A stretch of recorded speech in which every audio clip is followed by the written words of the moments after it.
Welcome to the Fantasy Fangirls Podcast, where two sisters dive deep into beloved fantasy lore, character themes, theories, and more. Thank you so much for joining us for this first ACOMAF episode, where we are covering chapters 1 through 5 of the infamous A Court of Mist and Fury by Sarah J. Maas. But before we dive into this episode, please listen closely to our content warning. While we're focusing our discussion on chapters 1 through 5 and book 2, we are going to bring in themes, foreshadowing, lore, and other insights across the ACOTAR series. So yes, that means these ACOMAF episodes are spoilers central for all of the ACOTAR books. These deep dives do not, however, include spoilers for the rest of Sarah J. Maas's series. Except at the end of some episodes, including this one, where we include our Maasverse Madness segment. We'll give a big old spoiler warning beforehand, so if you haven't read the Maasverse, you can leave the episode right there, no worries at all. Or you can keep listening if you have read the Maasverse for Throne of Glass and /or Crescent City crossover callouts. And hey, if you're new here, first of all, hi, welcome. We're so happy to have you. If you're not familiar with our ACOTAR coverage, we really do recommend you take a quick listen to our intro episode where we explain in detail how spoilers work for these deep dives. We even have our spoiler explanation near the top of that episode to make it a super fast listen. And we'll also add for new listeners that while you aren't required to first tune into our 8 episodes that cover A Court of Thorns and Roses, we do strongly suggest you listen to them for the full context of this continued deep dive conversation. We will be referencing back to them. So with all of that said, if you don't know why throwing a shoe is a chapter in every great love story, then please go finish the series. We will be here when you're done. Next, we Fantasy Fangirls are adults who say adult things about adult books. In other words, folks, this podcast is rated R. We get another freaking sex scene with Tamlin this episode. And just because we're over the Tamlin sex scenes, it does not mean we will not be talking about it in detail. Plus, in all seriousness, this episode does discuss dealing with trauma and abuse. So please listen at your comfort level. Last thing before we jump into our ACOMAF episode 1, if you know that you love Fantasy Fangirls, if you're giddy with excitement for this journey we're on together, if you want more content, more community, more events, early access to ad-free episodes, copies of our gigantic outlines, and more, please check out our Patreon. We have 2 tiers that you can join. The Valkyries, which include access to our Boppin' Discord, live Q&As from Lexi and I, community events, book club, plus a 20% off discounted merch store.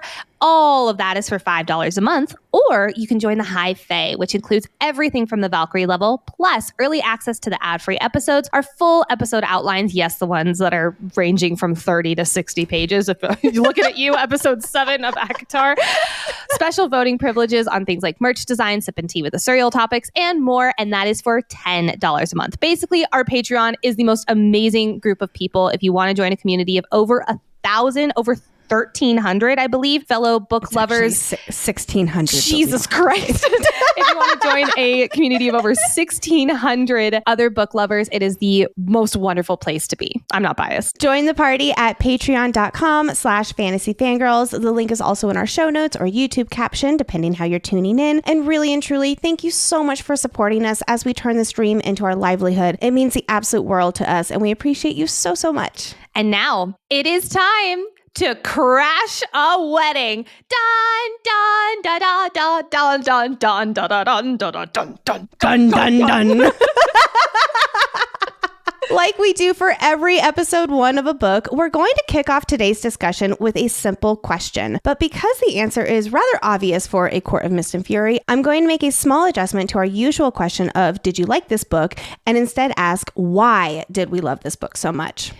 I'll go first. And this is my favorite book of all time. So obviously, why did you love this book so much is definitely the apt question here.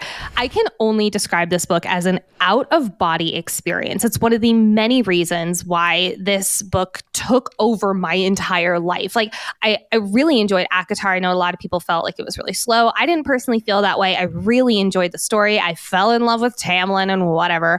But this is when the series took a total left-hand turn. It shocked me to my core, and it became part of who I am. This story changed my life, and I know I'm speaking for a lot of people. I have never cried with a book before until I read chapter 54, and I was weeping like a small child. I was also really shocked. I don't know how else to put it. I was really shocked with the mates twist. This was the first mates book I've ever read. So that added element was just like so beautiful in this love story. I knew nothing about the series going in. So that was having that really big shock was awesome. I really enjoyed it. It was definitely a hard adjustment at the very beginning because I was like, wait, why is Tamlin being such a twat waffle? I don't understand. And of course, it ends up being the most beautiful love story. But what I think I love most, I won't say most, it's tied for most about this book is the Easter eggs after going back and rereading ACOTAR and honestly ACOMAF with all of the context from chapter 54, from chapter 55, and so on and so forth. It is a different book, and how SJM planted those Easter eggs, it was masterful. My other favorite part of this is just the dynamic between Feyre and Rhys. Their banter, their notes back and forth, they're flirting, the thought for a thought. It's so romantic. It's a beautiful love story, but there's the healing aspect that they're both on. And it can only be summarized with that one quote from Moore, actually, which is, quote, "Don't let the hard days win." That is a quote, first and foremost, that I would absolutely consider getting a tattoo of, but I have to get my other tattoo book quote first. I could gush for hours. I will hold off because we're about to gush for hours about at least the first, I don't know if gush is the right word. We have a lot to say about Tamlin in this episode. Yeah, this is not going to be the most heartwarming episode. No, but we get there. We got to get there. Yep. I could gush for hours about why I do believe that this is a perfect book. This is not even a 5 out of 5. This is a 10 out of 5 read for me. But I do always just bring it back to the plot twists and the love story. It's just unfreaking matched. I'm right there with you, especially what you were just saying regarding Feyre and Rhys's dynamic and the healing journey they're both on, both together and individually. This is probably the most hyped book out there, in especially this genre. And the truth is, for good reason. Yeah, it's fine. Some people might not like it. That's totally fine. But the vast majority of people, this is their all-time favorite book, or they really, really love this book. And it's clear why. ACOMAF is a real masterpiece, and I can't help but compare almost every other book that I read to it. And, I liked ACOTAR, but I didn't love it until the last 100 pages or so. I give it a 3 out of 5 stars there. I was excited to pick up the second book, but I, similar to you, had no idea what I was in for. Neither of us were in book talk yet. Like, we were completely in the dark. We were just getting back into reading, so there were no spoilers for either of us going into this. And you really realize how much ACOTAR lays the foundation for ACOMAF in such a brilliant way that, we just spent 8 episodes talking about. I love it when a book is really good on a reread, and that's now why I like ACOTAR so much more. And it's because of how brilliant this book is and how it really sets everything else up for the rest of the series. My favorite part of this book is Feyre's healing journey. You are on this deeply personal journey with her, experiencing all of the emotions and pains and growth along with her. She finds true support and love in her found family, and of course in Rhys. And that's my other favorite part of this book. The new characters we meet, the places we go, take this series to a whole new level that you never could have imagined in the first book. Who doesn't want to live in Valaris and hang out with the Inner Circle? These characters and places, they're not just introduced. They come to life and they reach out to us through these pages. They're so much more than just a part of a fantasy story. They become part of our reality because we feel such a connection with these characters and places, and that's where the real magic is. And, on that note, without further ado, let's dive on into our favorite magical world, shall we, Nicole? Oh, I'm so excited. Not quite there yet. We're almost to Valaris. We'll get there in episode 3. Yes, episode 3. Yes, I was like, wait, episode 3. It is episode 3. All right. Well, as always, Nicole opens up the discussion with a summary of what happens in chapters 1 through 5 of ACOMAF. So gather round, friends. We need an Inner Circle debrief. Prologue. In a nightmare, Feyre relives the horrors of the last third of ACOTAR, more specifically killing some fairies in her third trial. In the dream, right before the guards begin pulling off the second fairy's mask, it's High Fae Feyre. Gripping the ash dagger, she quite enthusiastically plunges it into her own heart. Part 1, House of Man-Bear Pigs. House of Beasts. Chapter 1. Waking up from her dream, Feyre immediately vomits. Welcome to ACOMAF, everybody! Feyre gives a quick recap of the last 3 months since ACOTAR wrapped up. She's been vomiting every night. Yummy. Tamlin has been feigning asleep, but sometimes having his own nightmares. And instead of accepting help in true Tamlin form, he transforms into Man-Bear Pig and sleeps at the foot of the bed like a little kitty cat. Meanwhile, Rhys has not come to fetch Feyre and call in their bargain, but her tattoo reminds her every day of the High Lord of the the Night Court, who she sold herself 1 week out of the month to. Ah, yes, the start to every great love story. Chapter 2, desperately wanting to do something and help with the rebuilding efforts of a nearby Springcourt village. Feyre begs Tamlin to let her go on an adventure to aid, but he will not budge, saying that it's too dangerous. And instead, he tells her to do something inside the house, like paint. Read the room, Timmy Tam. But record scratch, what's that? We learned something new. Tamlin has been upgraded to fiance.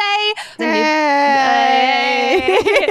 Plus, Feyre has a new best friend, High Priestess and grade A two-faced bitch, Ianthe. Boo. Speak of the devil, in the lead up to their wedding, Ianthe is helping with the preparations from flowers to seating charts, and Feyre couldn't care less.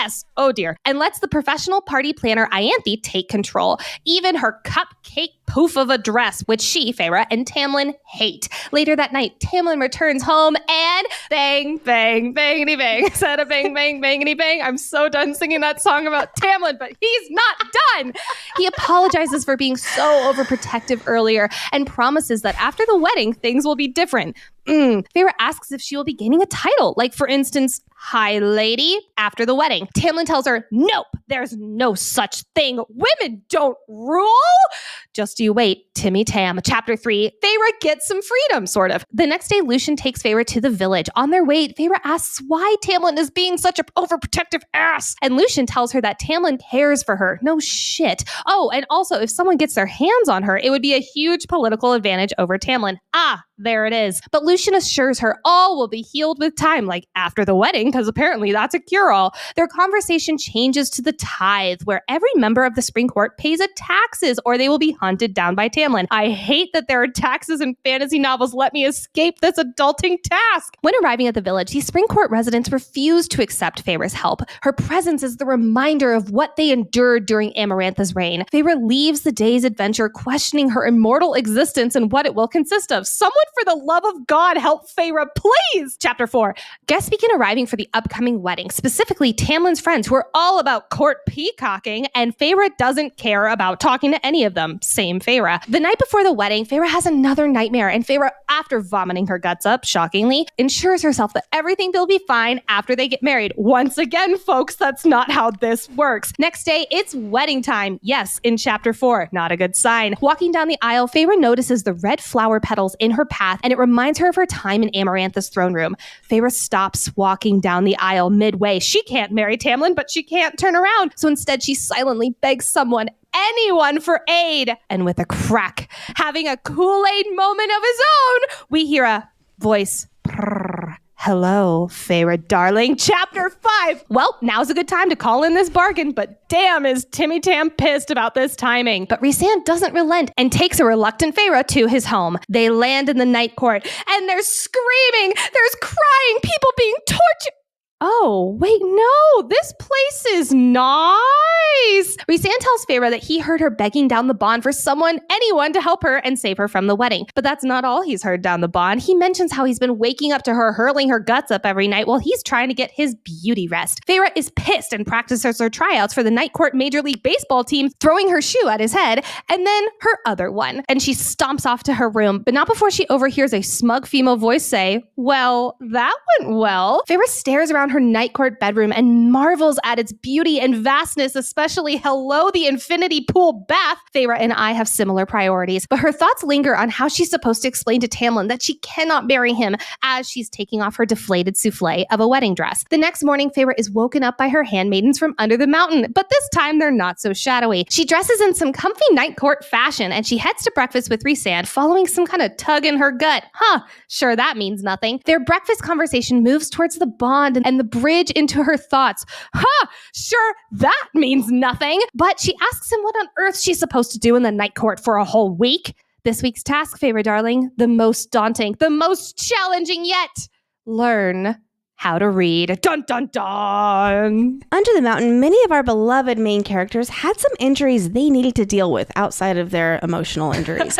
But did they ever go to a doctor? Luckily, we in the real world, who don't have the speed healing of High Fae, don't need to wait months and months to see a new provider. Try ZocDoc instead. ZocDoc is a place where you can find and book doctors who will make you feel comfortable and who actually listen to you. And we're not talking about just a few. We're talking about tens of thousands of doctors, all with verified patient reviews so that you can make sure the vibes are vibing before you ever meet in real life. With ZocDoc, you've got more options than you can ever imagine. ZocDoc is a free app and website where you can search and compare highly rated in-network doctors near you and instantly book appointments with them online. Once you find the doctor you want, you can book them immediately. No more waiting awkwardly on hold with the receptionist. You can also filter specifically for ones who take your insurance, are located near you, and treat basically any condition you're searching for. The typical wait time to see a doctor booked on ZocDoc is only between 24 and 72 hours. That's it.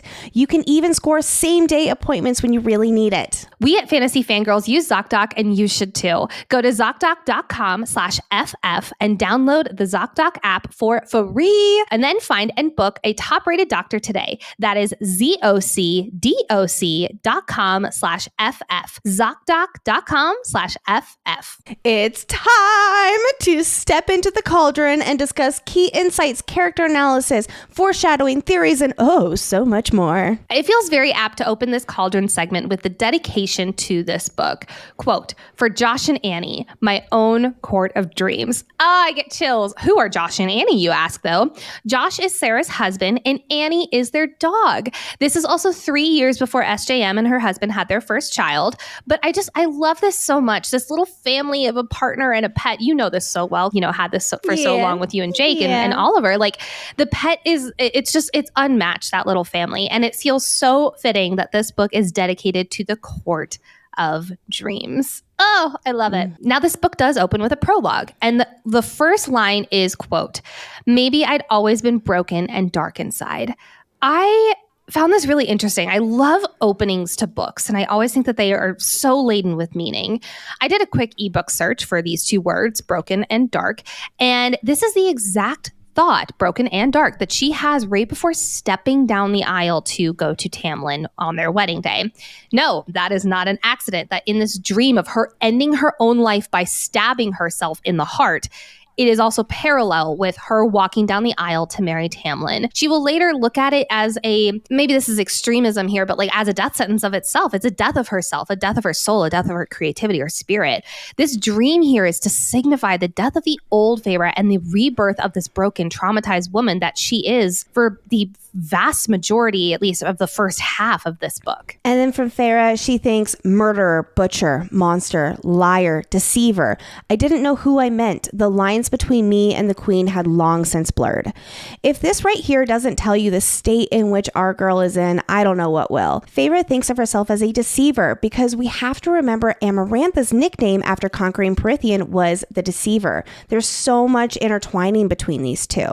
Fae-vorite will later even come to be triggered by the color red, and I'll talk about this a lot more when we get to the wedding scene. And while there are so many reasons why this color is so triggering to her, I mean, obviously, first and foremost, putting herself right back under the mountain in Amarantha's throne room, feeling the blood of the fairies on her hand when she killed them in the third task, it all comes back to this being the root right here. Is Fae-vorite and Amarantha. She now does not know where one ends and the other begins. Fae-vorite, at least in this stretch, thinks that she is just as evil as Amarantha because of what she did under the mountain. We as readers obviously could not disagree more. We know that this is not true. And I'll even go to say that Fae-vorite logically knows that, but emotionally she doesn't. Definitely. And on that same note, she has had 3 months of hiding inward and further into herself. She has not been able to talk about her feelings with anyone. And, when you hold in all your feelings, they get amplified and amplified and amplified. She is so lost in her own head as she views herself no worse than Amarantha. It's heartbreaking. To quote Lexi, I just want to reach through the pages and give our girl a hug. Well, and then if you look back near the end of ACOTAR, Fae-vorite even understood why Amarantha was the way she was, driven by revenge for her sister and a lasting hatred for humans. She thought in chapter 46 of ACOTAR, quote, "As much as I wanted to hate her, as much as I wished I could have spat on her burning body, I understood what had driven her. A very small part of her, but I understood it." I think that right there is probably one of the reasons Fae-vorite is so terrified, is because she does understand it. With a villain, it's so easy to be like, oh, they're bad, and just disassociate with that. The fact that she understands, I think that is where the bridge between the two of them is so blurred for her. And exactly. Poor thing. It is also important to note that in this prologue scene, when Feyre sees her own face and reaches for the ash dagger, she says, quote, "My hands didn't tremble as I angled the dagger." Dream Feyre's hands don't tremble. Now, her hands were definitely trembling in the third task, but here they're not trembling because she wants to plunge that dagger into her own heart. She so sadly hates herself for who she's become since Under the Mountain. And to really drive home the fury and this inner hatred that she feels, the dream ends with her plunging the ash dagger into her, quote, awaiting heart. Awaiting, as in anticipating, wanting, waiting for this to happen. My heart just breaks for Feyre. I love her. It's going to be okay. Like, I just want to squeeze her and tell her that. But she wakes up and immediately throws up. And in our Iron Flame coverage, this is no spoilers here, but in our Iron Flame coverage, we did discuss how the opening chapter of most books, most sequels, is, okay, got to catch the reader up on what happened. And we think Rebecca Yarros did an amazing job of that in Iron Flame. And I think that SJM here is no different. It is so smart how she interwove this into the story where it doesn't feel like, okay, I'm getting caught up as the reader, After reliving parts of the third task with Feyre, she wakes up, like we were saying, she vomits and reflects on what life has been like for her these past 3 months as the world struggles to piece itself back together again after Amarantha fractured it apart. Not that she's had a chance to see any of that world or be part of the rebuilding, but she's also personally completely fractured apart from Amarantha. She mentions how she wishes her shredded bit of blackness human heart had been changed like the rest of her, recalling back to her memorable confession to Rhys at the end of ACOTAR. She'll go on to reflect how she did this for Tamlin, that she gladly wrecked herself and her immortal soul for Tamlin. Like we discussed in ACOTAR episode 8, Feyre thinks of her immortal life as a punishment instead of a gift. She now has to live with what she did to those 2 fairies forever, which was not on her bingo card when she was actually doing these acts. She did not anticipate this to happen. In fact, she planned to turn the dagger on herself after she freed everyone, except, oh snap, the third person to kill ended up being Tamlin. She also does talk about her new Fae body and the clumsy differences. There's not much I love in these opening chapters. I love this right here. I love the descriptions because they are so important to us. We are human readers, unfortunately, not high Fae. And it's really important for us to get accustomed to this new body with Feyre and understand what the differences are. These little differences of her strength bending forks, shattering not 1, not 2, but 5 glass doors. She's tripping over her longer legs. She's clencing her fists so tight that her nails are biting into her palms. I love it. It's setting us up to be like, oh, damn, she's powerful, which Rhys will later comment on, saying that she is showing signs of power from a High Lord's heir, aka High Lord power. I can't wait to talk about that soon enough. Oh, I'm so excited. We will also learn that she hasn't heard anything from Rhys in these last 3 months, and Tamlin, Lucien, and Feyre, this will shock everyone, don't dare speak his name. It's like they're afraid of summoning Beetlejuice. It's ridiculous how oh my God. I have to ask you this question, Nicole. Have you seen Beetlejuice? Yes. It was so long ago, and I'm pretty sure I had my face buried under... I don't do horror movies. I know this is not a horror movie. I know it's not a horror movie. I don't do even remote horror movies or anything. Because we didn't watch that movie growing up, and I didn't see it for the first time until a few years ago, and it's like, this is not a movie you and I would typically watch. Definitely. So I was curious. I couldn't tell you anything about it. I couldn't tell you when I watched it. I just remember my face was buried under a pillow, and I remember the dude's face as he said Beetlejuice. Maybe I saw a trailer, and I'm honestly blending it together in my memory. I do think I've seen the movie, though. I just had to ask. I do want to point out, though, we are barely 2 pages into chapter 1, and we're already seeing the brush it under the rug, avoid it, and all of this mentality that is going to be so prominent in the first, 12 chapters here. And we discuss this endlessly in ACOTAR, especially Tamlin brushing shit under the rug. And trust me, we're not done talking about it today. Even from the first sentence in chapter 1, we see how much Feyre is trying to hide what she is going through as she tries, quote, to contain the sounds of her retching, assumably because she doesn't want Tamlin to wake up and know. That's not a good sign of a healthy and open-hearted relationship. Well, right off the bat of this episode, we have to talk about Tamlin.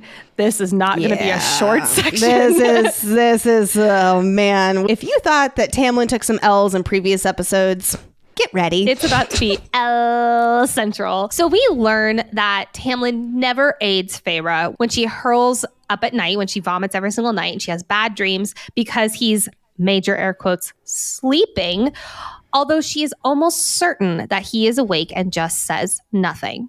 Woof. Tamlin doing nothing? We've never seen that before. There's so many little lines in this first stretch of chapters to illustrate just how emotionally divided they are. Like I mentioned a moment ago about how she's trying not to make noises while vomiting. And then back in bed, this part just kills me. She curls her back to him, wrapping her arms around herself and then pulling the blanket closer because she craves warmth. There's so much loneliness and attempts at self-soothing when her partner, her fiance, the person she sacrificed herself for, is literally inches away from her. You know, sometimes when there's an elephant in the room with the person you share a bed with, I don't know if anyone else has ever experienced this, but you feel so incredibly lonely even though you're not physically alone, because it's like you're trying to shrink into yourself and be invisible, and that's exactly what Fae-vorite is doing right here. I think that there are many people, myself included, who know exactly what that feeling is. But Tamlin is not just hunky-dory.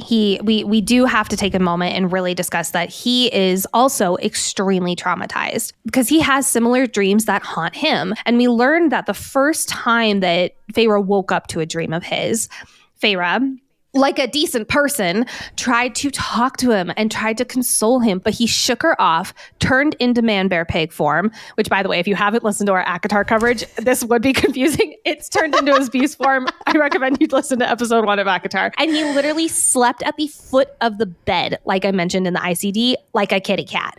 And he's been spending many nights like that since. But here's where it's really important here. Feyre has since stopped acknowledging him too, which, yes, a lot of people are saying, well, you know, they're kind of ignoring each other. However, I will argue Feyre is following Tamlin's lead. There's that power dynamic again that we discuss endlessly in our ACOTAR coverage. Because of that, if he changed and started acknowledging her, you know, throwing up and hurling every single night, she would follow his lead on that too and talk to him rather than let him shake her off like he did the first night. She feels the need to hide her retching. He's purposefully pretending it's not happening.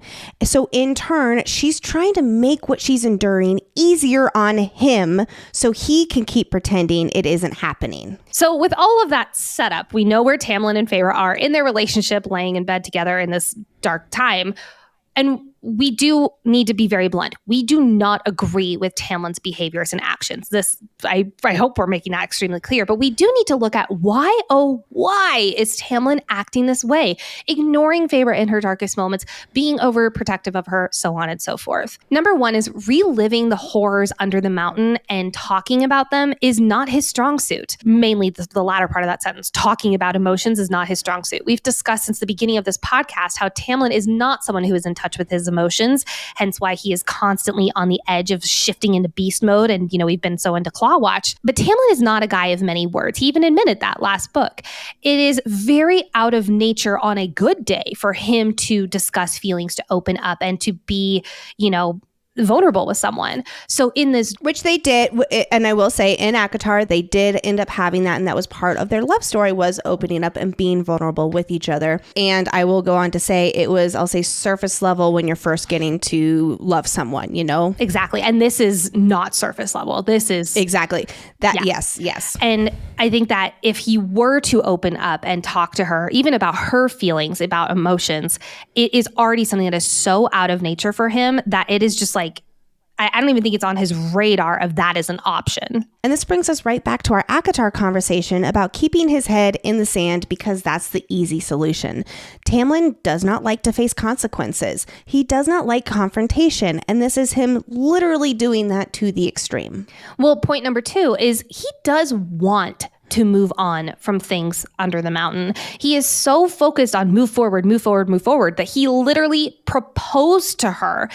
And these two are looking at this as like the number one cure to all of their suffering. They're like, okay, if we just make it to the wedding, everything's gonna be fine after the wedding. I'll tell you this. The second I heard in the audiobook that they got engaged off page, there is a wedding coming up, I was like, oh, they're doomed. It is very jarring in less than 2 pages into chapter, I think it's like 2, to find out that this huge moment happened to our 2 characters. And Feyre's not over the moon about it, with the exception of the proposal itself. She was very happy on that day, but that's because she's happy to marry Tamlin, not Tamlin the High Lord and all the responsibilities. Well, and it's never good that in the same sentence we learn that he did propose. The exact same sentence, she uses the word enduring to describe her current situation. Oh, that's bad. Yeah, that's bad. She uses enduring a lot in these early chapters. Yes. Well, and plus the fact that she thinks about Ianthe looking more like Tamlin's mate and how a high lord and a high priestess would send a message of strength. Like she's thinking about her husband or her future husband being involved with someone else. And how she's more worthy of him. Yeah, that's not great. That's doomed. That spell's doomed right there. And I knew everything was doomed when Feyre started talking about how much she hated her wedding dress. Like that to me was the big, oh shit, they are really doomed. You're not supposed to hate your wedding dress. You're supposed to feel beautiful and empowered and loved. And that is not this situation here. No, I'll talk about that a lot more in a second. Oh yeah.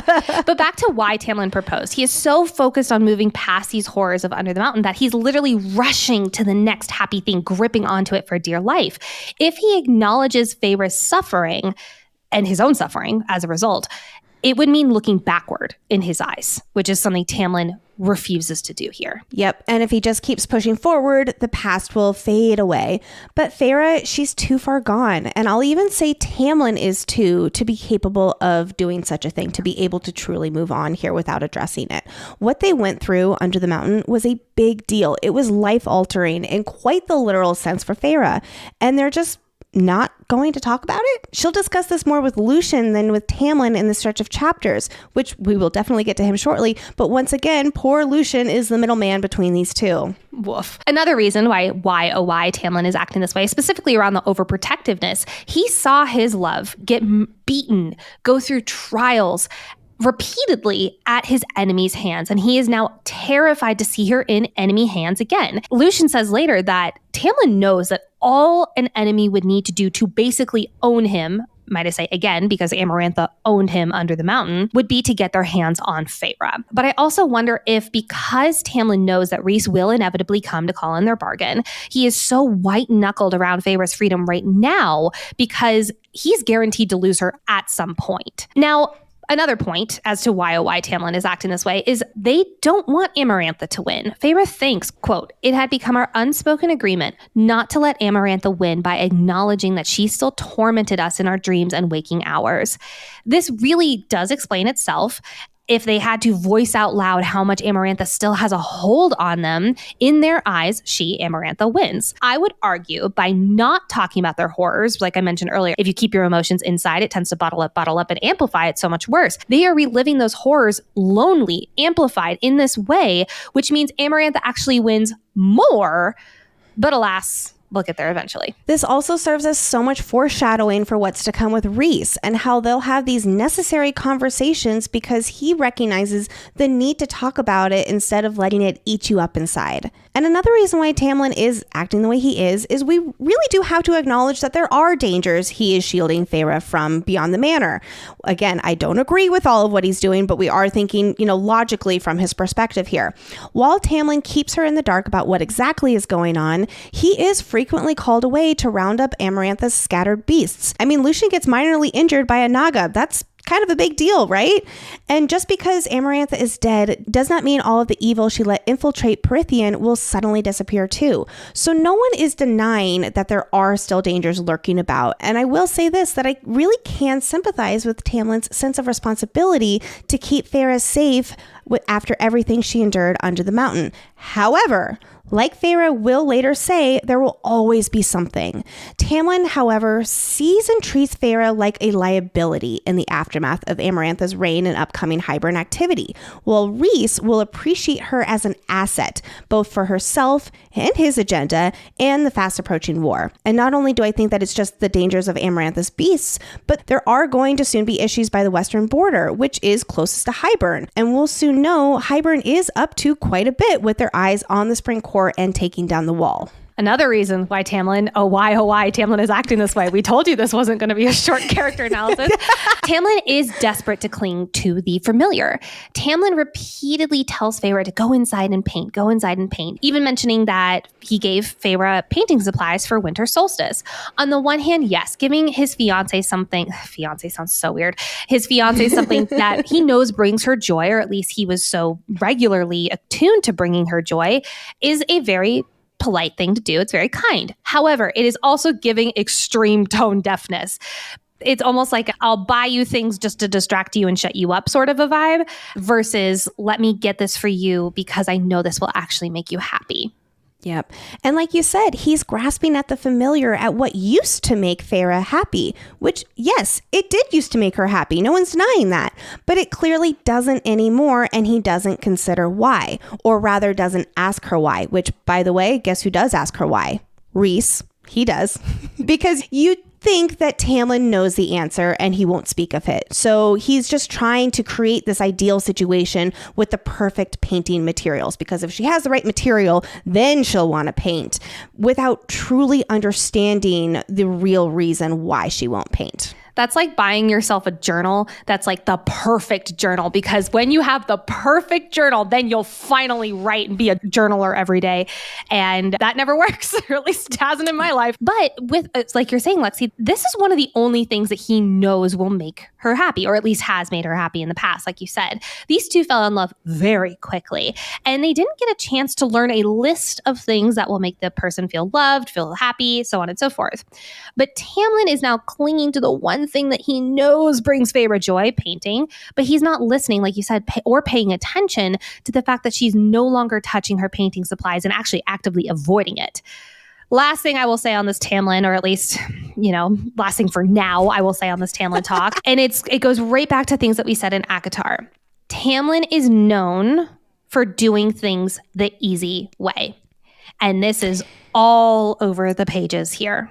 Yep. And Feyre is, I will say, doing this too. Definitely. She says in chapter 1 that it's easier not to have to explain to him that while she freed him, saved his people and all of Prythian from Amarantha, she'd broken herself apart. But like we've been saying, we will argue that she is following his lead, because she also acknowledges she tried to speak to Tamlin, and she'll try to get some clarity for how things are from Lucien, since Tamlin won't open up to her, because that is not the easy thing to do. Well, and I'll also build on that by saying, when she does finally tell Tamlin, I'm drowning, what happens? Like, I think that there's also a subconscious part of her that fears if she finally talks to him, he's going to lash out and, go all claw watch on her.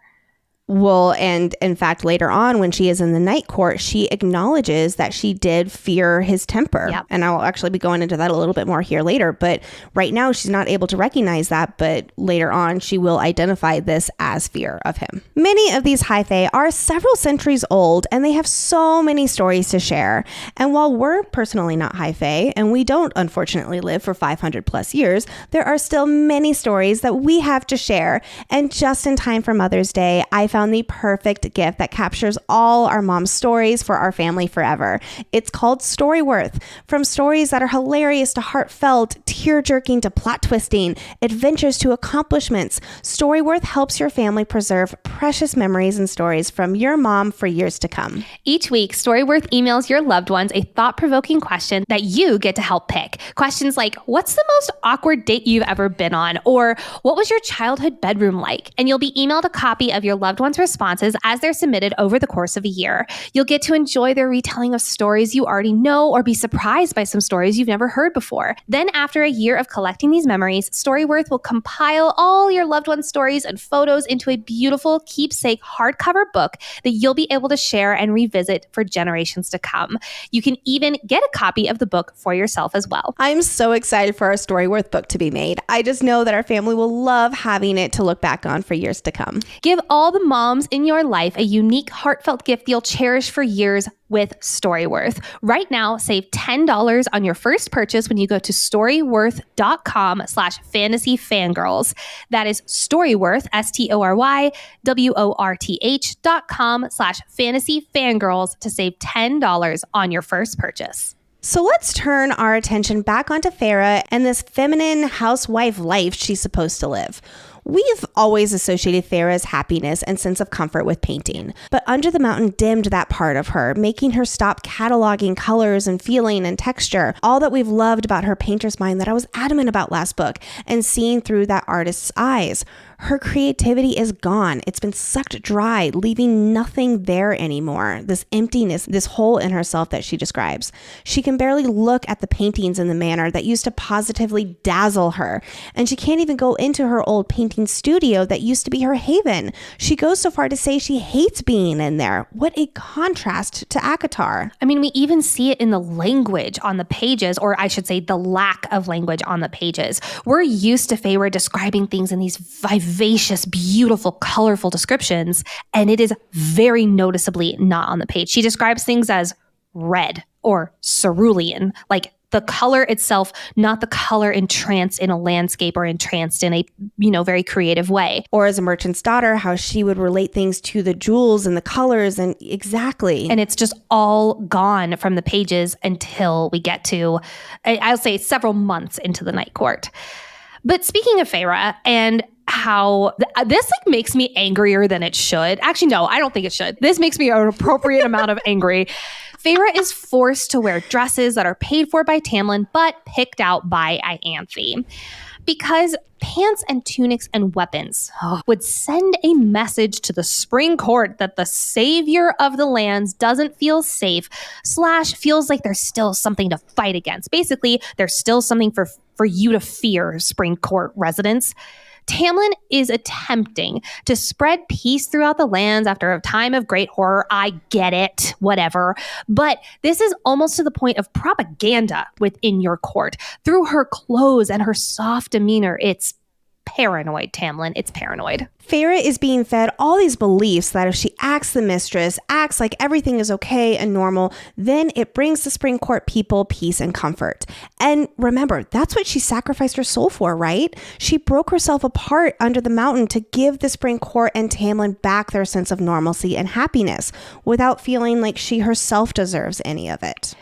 In regards to her clothes and how this is truly taking away a sense of Feyre's self. Remember when she first got to the manor, she refused to wear gowns for the longest time and lived in tunics and pants. It was her safety, literally. It grounded her.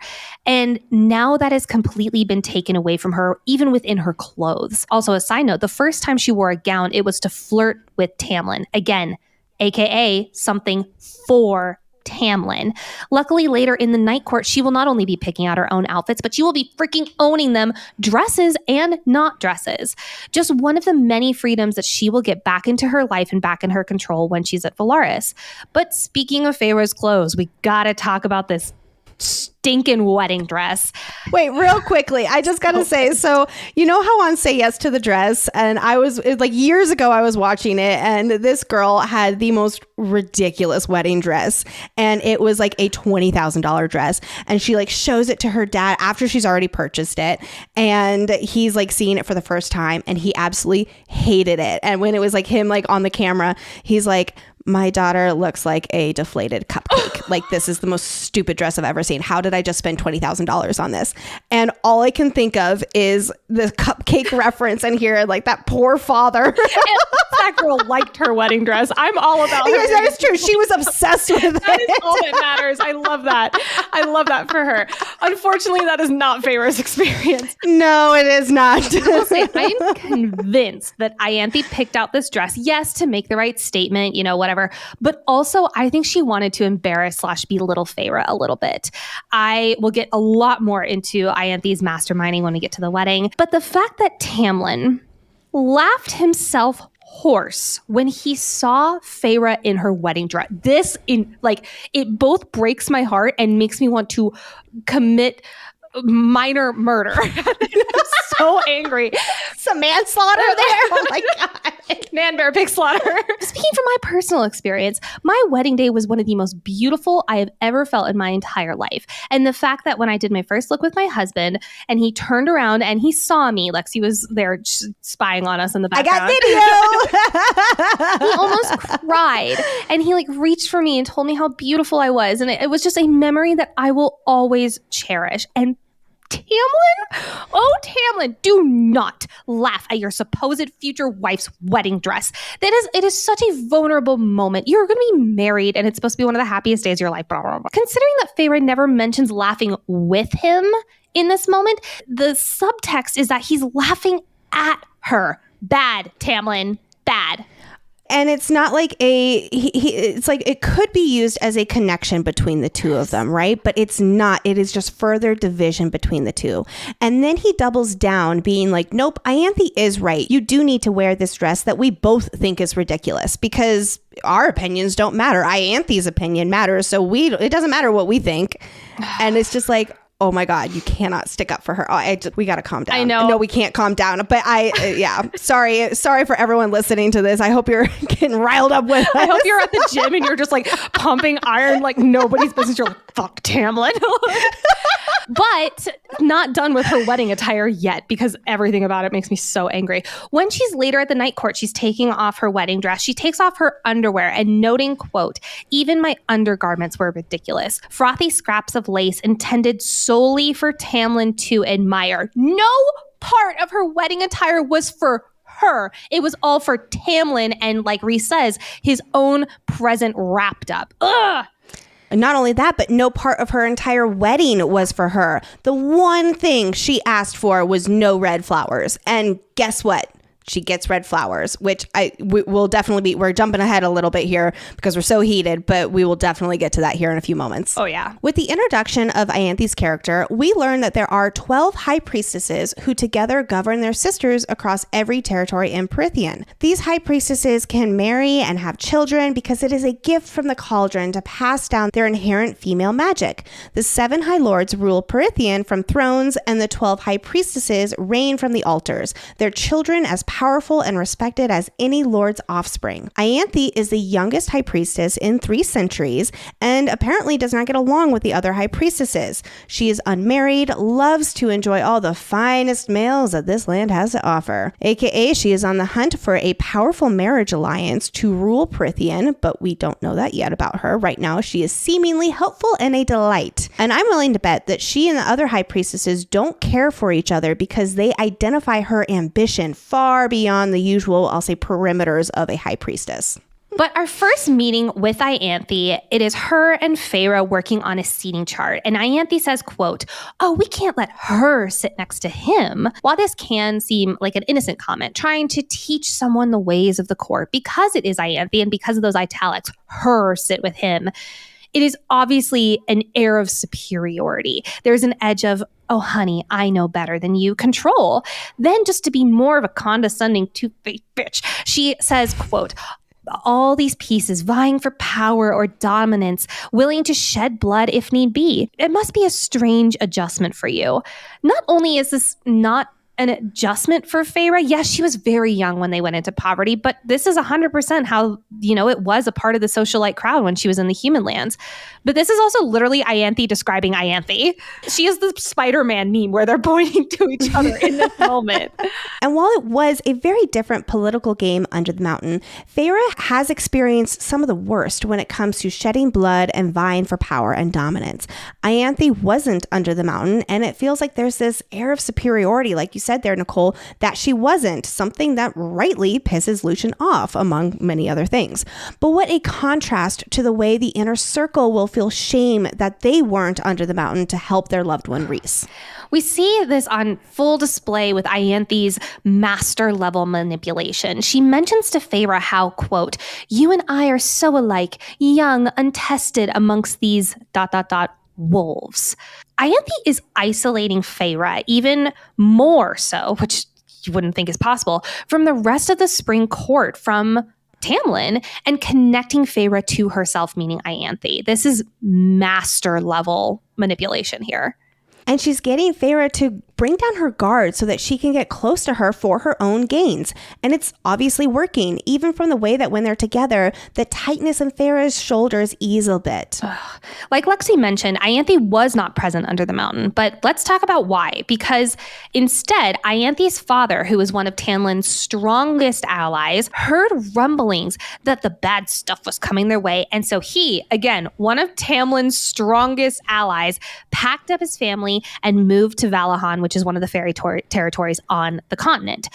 I do wonder if her father, her Ianthe's father, was close to Hybern or even Amarantha, and that's how he got the juicy deets before anyone else did. I do also wonder if he stayed with Tamlin, would he have, I don't know, helped Tamlin do freaking anything? Would he have advised him? Would he have, helped him fight back against Amarantha? Probably not, considering the fact that he picked up and ran away to Valahan.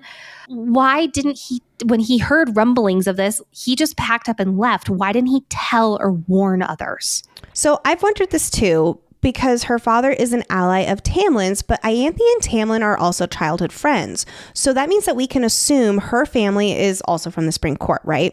So my theory is that her High Fae nobility father was also close with Tamlin's dad when he was High Lord, because again, they were childhood friends, and therefore also buddy-buddy with Hybern. So the three of them, Ianthe's father, Tamlin's father, and the King of Hybern, they were all allies first. And then when Tamlin took over, Ianthe's father stayed on Tamlin's good side as his in, though he didn't completely turn on the King of Hybern. But we also can't forget that Tamlin did not trust Amarantha when she was trouble brewing. He was one of the only people who knew what she was really capable of.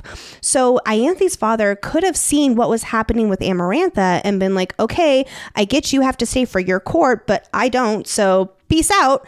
And Tamlin, being Tamlin, didn't do anything proactive to stop Amarantha when he had the upper hand on her real character. So Nicole, what you're saying with Ianthe's father essentially not telling anybody, I will argue that Tamlin indeed did certainly know. We do know that he knew what was going on with Amarantha, but Tamlin is the one who didn't do anything. Well, here's another idea, is that Ianthe's father heard rumblings that something was going to happen. So he yeets off the continent as to not get involved. But when he comes back, he and Hybern are working together. Therefore, he is talking to his daughter and whispering sweet nothings and hey, infiltrate the Spring Court for Hybern.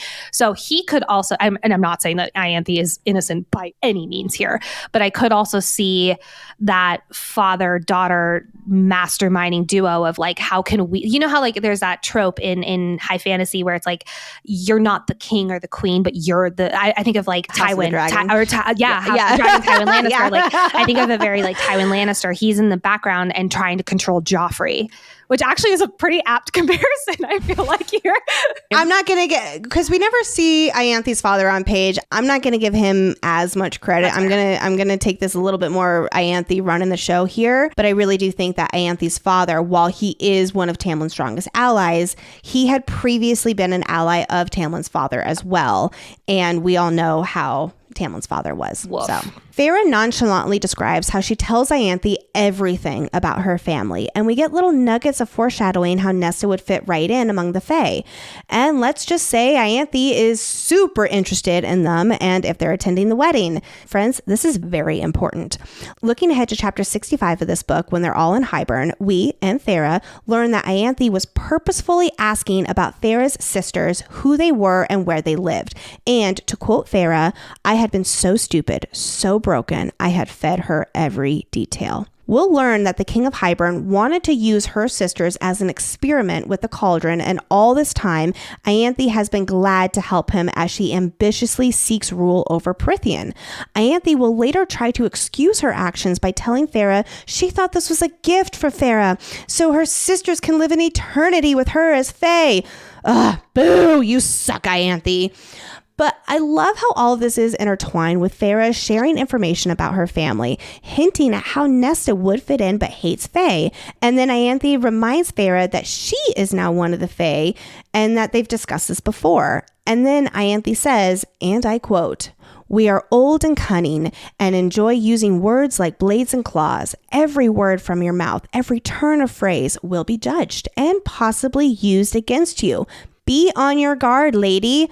Like Nicole was just saying about something else. She is literally talking about herself. This is exactly what she is doing against Feyre. But I also think that this is her saying oh, you should be on your guard, but you can trust me. It's exactly. Oh, absolutely. Yeah, oh God, it's gross. She's not purposefully explaining herself, being no. But it's her way of connecting with Feyre, where it's us against them. Yes. And the whole time, though, it is literally her that she is describing. I hate it. I hate it so much. Speaking of things I hate, let's go back to Tamlin. Earlier, when Feyre was asking Tamlin if she could join them on their ride to help rebuild the town, Tamlin mentioned that the fact that the people of the Spring Court, they see her as a symbol of hope. And if she were to have something happen to her, they would lose said hope. This is the saddest cover-up ever, Tamlin. So at first, it's like, I don't feel like he knows that it's a cover-up, though. I think he's a lie that it's a lie that he's bought into, but thank God Lucian is like, no, and he's explained that later. Well, he's so consumed with worry that something will happen to Feyre, and he's attaching her safety with the stability of his land as he now has his power back and wants to be everyone's protector that he wasn't able to be for 50 years. Because again, he did not have his powers, and therefore he did not feel like he was the protector that he should be. But at the heart of it, all he truly cares about is Feyre's safety and his ability to protect her. Never forget, he sacrificed his whole court for his mortal girlfriend's safety out of Amarantha's grasp. Took me long enough to get to that in this episode, right? What she wants is honestly irrelevant. And that's what's really sad here. He begged her to stay behind, stay safe in the manor for him. Everything is for him. And even if Feyre is frustrated, it's like, okay, you're right. Of course I'll do this for you. Because everything she does and has done is for him. All she hopes is that someday she'll learn to love the dresses and the parties and her role as his blushing pretty bride. But this has never been Feyre, and it never will be. I do not think Tamlin is doing this consciously in the slightest. Yes, but I agree. He is using one of Feyre's biggest, I'd say, strengths and weaknesses. It's very double-edged sword there, of always wanting to be a protector of the people. We saw this with her family for 8 years of poverty. We'll see this with the Night Court, especially as we get into ACOWAR. That is who Feyre is at her core, is always wanting to be a protector. And he's saying that, if you're wanting to be the protector, then you have to stay inside. Then you have to be safe. And I do not think he's doing this on purpose in the slightest, but he is using her number one, again, double-edged sword, strength and weakness in order to manipulate her. And that is messed up.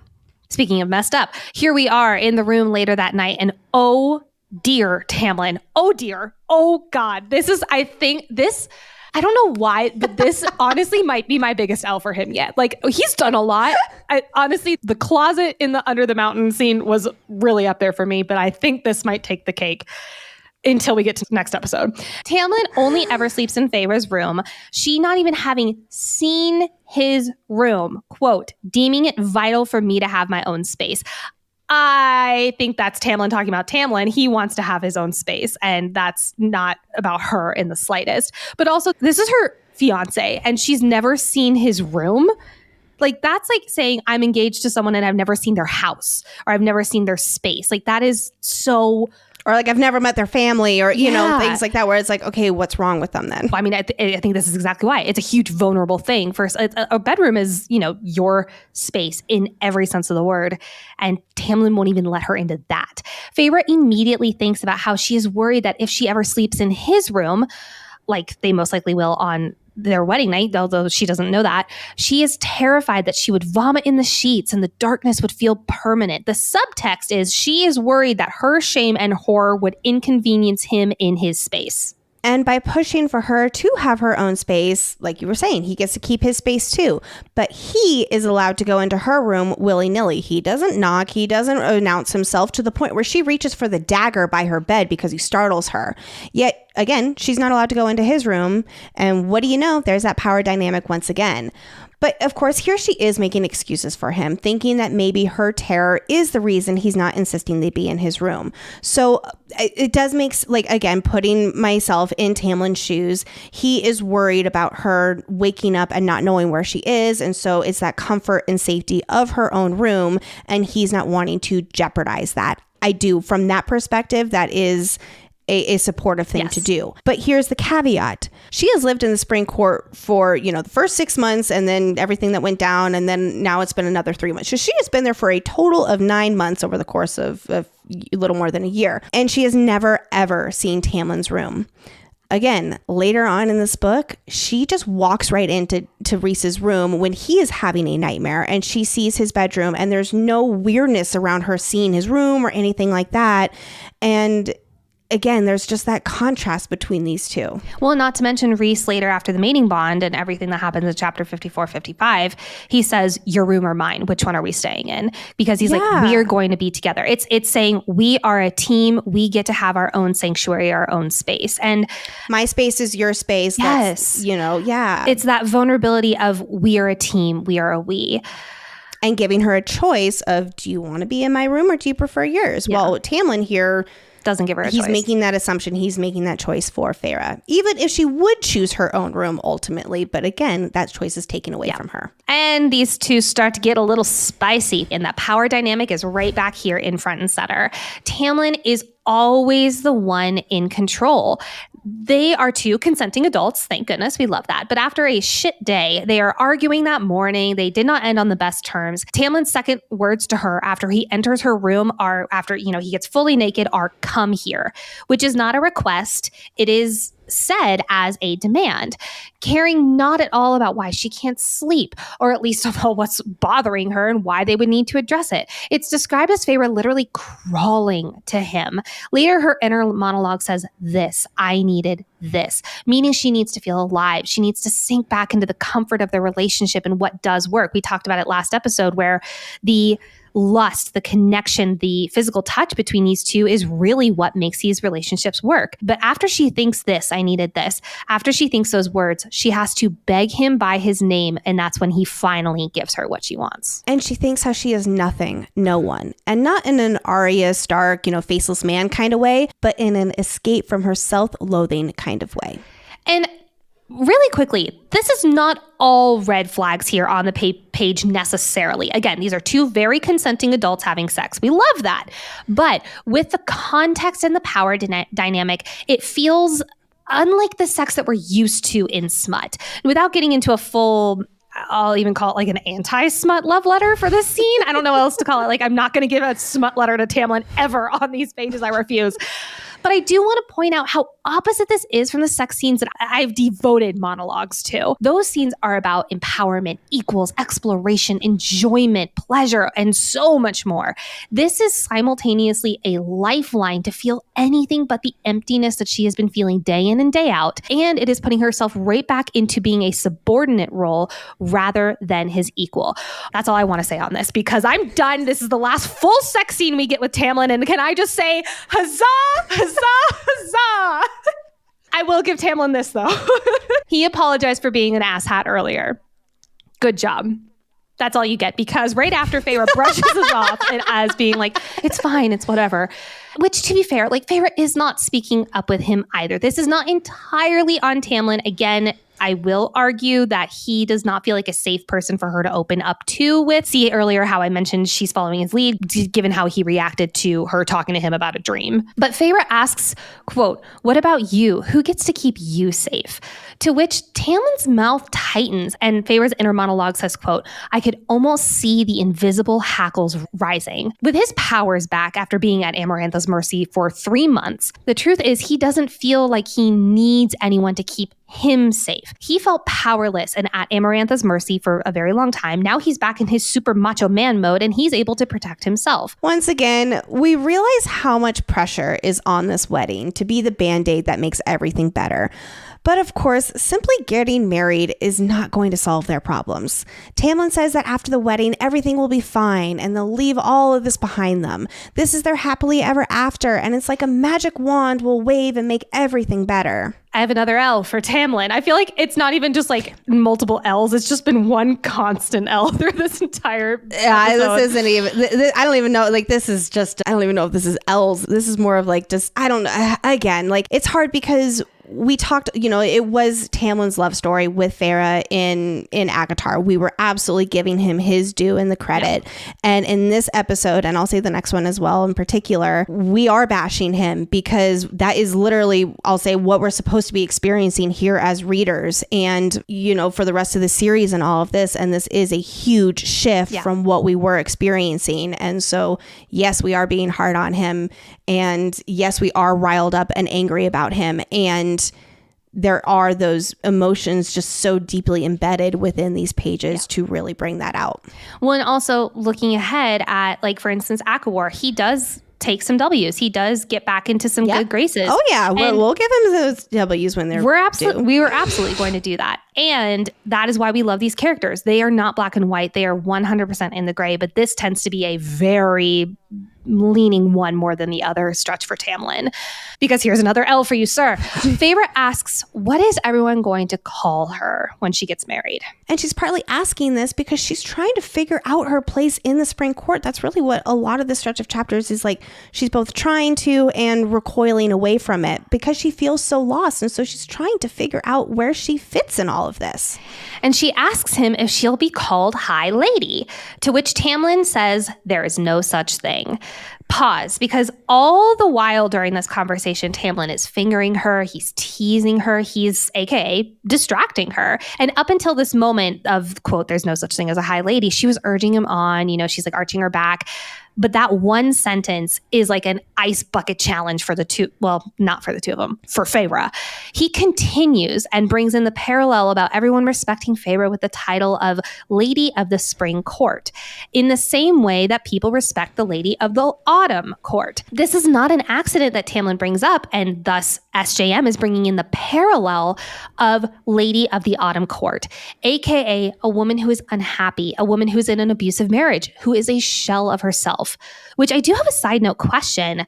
Is Lady of the Autumn Court in the story partly, I think she's in the story for multiple reasons, but partly as a symbolism for what Fae-vorite's life could have been? Very possibly. And again, it's like, I'm not saying that Tamlin is barren. No. But that same sense being a shell of herself, of having all of those freedoms, ripped away from her and all of that happiness gone when her true love is someone else. Yes. Yeah. It's also really icky that Fae-vorite starts to fight back and she starts to say, quote, so Lucian, but Tamlin interrupts her with a quote, I don't want to hear another man's name on your lips right now, and thus begins to go down on her. Fae-vorite is trying not only to understand, but take some control back of her life, figuring out what her new title would be. And Tamlin shuts her up with sex. And it's, yes, he's going down on her, and normally that's viewed as like, oh, let me pleasure a woman. But it feels so self-serving for Tamlin. I have no words. Actually, I have a lot of words, but I'm keeping this to myself. I just want to say that, and if you can't tell, this episode is, as excited as we are to get into ACOMAF, this episode is particularly difficult for us as we are navigating these really complex emotions. And I just want to say that a lot of us feel a certain way about Tamlin because we've been in a relationship with our own Tamlin, where we identify similar traits based on our own personal experiences. And there's different layers and complexities of Tamlin that each of us, that some of us can see in a past partner. And it's a contributing factor to all of our varying feelings about Tamlin and what we individually focus on. For instance, I'm like shaking right now. I'm like going to be a little bit vulnerable and share my Tamlin story. An ex of mine was extremely protective and possessive over me, and I had never felt so alone in my life. And when I read these chapters, I feel what Fae-vorite is feeling so much because I can relate in my own way to my previous relationship where I lived in another country, and at first he swept me off my feet and it was beautiful and magical and romantic, but that quickly went south and I felt like I had no say, like I was trapped and I was gaslit every time I stood up for myself. And it made me feel like a shell of a person and like I was always in the wrong for having just for having an opinion. And in the moment, I knew it was bad, but I made excuses for him. And it was like, oh, like it's me again. Like I was being gaslit where like I thought it was always my problem. And it wasn't until I moved back to the States and we were in a long distance relationship and he was still trying to dictate what I wore, who I spoke to. I was not allowed to speak to men, by the way. He was trying to dictate who I spoke to, what I wore, and everything in between, that I realized how fucked up this was. And I broke things off and it was very messy and very bad. And I still was able to get out of it because there are literally countries between us. So all of this with Tamlin, it brings up very personal feelings for me. And I know that I'm not the only one here. And others can relate to being with someone who may not be innately bad. Again, I don't think that Tamlin or even my ex are innately bad people, but they make really bad decisions when it comes to their partner and treating them like an equal, like just another person with their own desires and emotions and aspirations. And I just wanted to say all of that because there is such a personalness here with feelings about Tamlin, just not only for myself, but for a lot of other readers in this series as well. And I just wanted to identify that and give you a big hug. Thank you for sharing. And no, you are not in the slightest alone. Many people have reached out to us with similar experiences. I've had a similar experience, and it is very hard to cover these chapters in the way that we are doing and how a deep dive manner that we do without addressing beat by beat how Tamlin is. And just thank you for sharing that context. I love you. I love you too, of course. There's no smooth transition here, so. Very unlike us. Well, Ianthe is in charge of everything from Feyre's wardrobe, from her daily gowns to even her wedding dress underwear, like I mentioned earlier. And while we do not have an Ianthe, underwear drawers can feel like the wild, wild west of wardrobes. There is no rhyme or reason. Anything truly goes. You got those 3 pairs from like 4 birthdays ago and 2 Christmases ago, and you have 5 different brands and 5 different fits. And when you open that drawer every morning, you have truly no idea what to expect. But now that I felt the buttery soft comfort of MeUndies, my other pairs truly have to go, because MeUndies is all I reach for. I'm so hooked, and honestly, I just feel off if I try to wear anything else. I love my MeUndies because they're not only soft, but they're so much fun too. And oh my gosh, it was really hard picking out just a few pairs, at least at first. I have so many more coming in the mail too. I got some that are fantasy themed that I absolutely love. Another ones that are like all hearts that I had gotten for around Valentine's Day. And they have so many options at MeUndies. They have loungewear and so much else too. It's not just underwear, folks. It's fantastic. I think you and I got the same fantasy pair, and honestly, that's very on brand for us. Yep, that is absolutely correct. From all Black classics to fun, expressive prints, MeUndies has a look for everyone. Plus, they come in sizes extra small to 4XL, guaranteeing a flattering fit for every body. The best of all, though, is that they use sustainably sourced materials and work with partners that care for their workers. That's deeply important to us here at FFG. Plus, if you're not happy with your first pair of undies, it's on MeUndies. Get 20% off your first order plus free shipping at MeUndies.com/FFG. That's MeUndies.com/FFG for 20% off plus free shipping.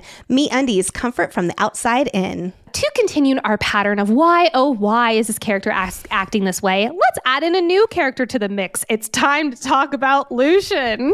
At least we're not directly talking about Tamlin for a little break.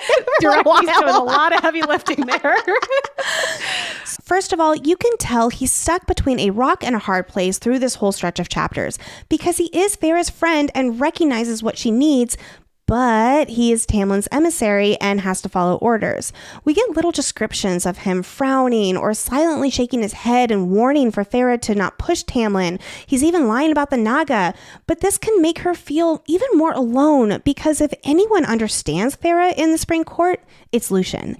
He even gives her a belt to hold her dagger because he knows how important it is for her to keep it on her person. Feyre even identifies Lucien and calls him her friend in this stretch. They truly bonded in a new way after what they experienced under the mountain together. He was there for her when Tamlin couldn't be, and she truly does consider him her friend now, when before, I'll be honest, she wasn't entirely sure. I'll say his heart is in the right place. He's in a tough position. I will give him that. But he does say, don't ask me to pick, because obviously he's going to choose Tamlin every single time. For now. On their way into the village, Feyre furiously asks him why he and Tamlin are acting in the way that's making her feel like she's made of glass. And here is Lucien's reasoning. Right now, they need order. They need rules. They need clear rankings. It's amazing how Rhys does have this in place. He does have rules. He does have rankings, while also pushing members of his inner circle to grow and expand and challenge him, but that's for another day. But because of all of this need of rank and whatever, who's ranked number 1? He's number 1. Not really. Tamlin. Which means we don't have very many funny moments in this I gotta add some SpongeBob. He was number 1. But it does mean that whatever Tamlin says goes. And Lucien says, quote, I am the first one the others look towards. I set the example. Don't ask me to risk the stability of the court by pushing back. He is Tamlin's second, which means that all of the sentries, all of the court, they are looking to Lucien to lead by example and how he takes Tamlin's rules. In a way, Lucien is right. Yes, the Spring Court is at its most vulnerable. I also wonder, however, if the members of the Spring Court are already not happy with Tamlin because he doomed them, and this is his way of gaining back control, I'll say. It's interesting. Yeah, I don't feel like there's animosity toward Tamlin, but it's like Tamlin feels the need to prove himself and build back their trust. Or what's more, trust in himself as their leader. The Spring Court is fawning over Farah Cursebreaker and groveling at their feet for saving them from Amarantha, but Tamlin didn't fight for them the way that Rhys does for his court, even though nobody knows that. And now that he has his powers back, he's trying to right a lot of wrongs. And unfortunately, the way he thinks things should be righted are at the cost of Farah's freedom and happiness. Well, and something that I didn't mention in our deep analysis of Tamlin that I do want to briefly bring up here is the way that he is gaining back control. It's ironic that this man is so insistent on maintaining control of his lands again, but Ianthe is actually the one influencing his moves. In this stretch, Lucien mentions how it's because of Ianthe that the tide is back up again. Quote, Ianthe told him it's time, that the people are ready. I would disagree, and we see that forefront, but that's for next episode. Ianthe is the one who is really running the show here because she's the puppeteer while Tamlin is the face. We'll also learn later in ACOWAR that Lucien traveled to the Day Court, during this time to try to figure out how to break the bargain with Rhys. He'll later say that they didn't tell Farah because they didn't want to give her false hope. And they didn't want Rhys to get wind of what they were doing by telling Farah and him finding out some way so that he could interfere to stop it. Lucien's not telling her these things because I'm assuming Tamlin and Ianthe told him not to. It's just my guess because that does seem to be the case about everything else, like for instance, why he didn't tell her about the Naga. As much as I sympathize with Lucien being caught in the middle of everything, I still have to give him an L here. He offers an explanation for why Tamlin is acting the way he is. And hey, we truly can't understand Tamlin's pain and protective nature wanting to prevent the worst thing possible from happening again, especially as Lucien adds in his own heartbreaking experience when he didn't get the second chance that Tamlin did to protect his loved one. I get it. But Lucien is pushing Tamlin's agenda. He's his right hand after all. He hears Farah and acknowledges her struggle, but then turns around and makes it clear what Tamlin needs, what the Spring Court needs, is more important, and that Farah's needs need to wait. And he convinces her more than anyone because he's the one she trusts and connects with the most, that she's the one who needs to lighten up and give Tamlin time. Farah thinks to herself, quote, "It's the least I could do." Always she's putting everyone else first because that's what the wife of a High Lord is supposed to do. And that's literally what everyone is telling her. Why would you not think this way? They're gaslighting her into feeling so guilty for wanting anything for herself. Like Nicole mentioned about the Lady of the Autumn Court, this is what Lucien knows of a High Lord and his wife. And I don't think that this is conscious whatsoever, but he hasn't seen a healthy, happy marriage. And this is, just the way things are. But still, he knows she's in pain and is telling her to tough it out for everyone else's sake because their needs are more important than Farah. And that is where you get an L, Lucien. Oh, yeah.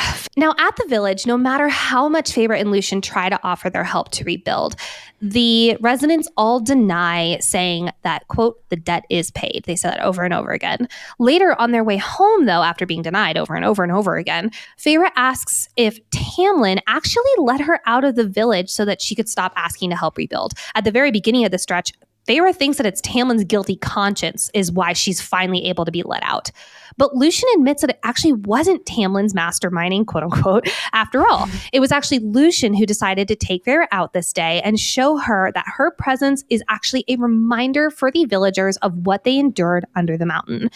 Does this mean that Tamlin doesn't know that she's out, I wonder? Does this mean that Lucien defied Tamlin, or did he have to ask for permission? I'm assuming because of this, we need to obey order speech earlier, he did have to ask for permission, and Tamlin was like, okay, yeah, if she'll finally see why they do not need her help, I was going to say, because he explains the why behind it, and Tamlin's like, oh, that's a good idea, you should do that. Or even, I do think that it might have been Lucien's idea, but he also might be covering for Tamlin here because he can see how hurt Farah is, and he's like, no, it was all me, kind of thing.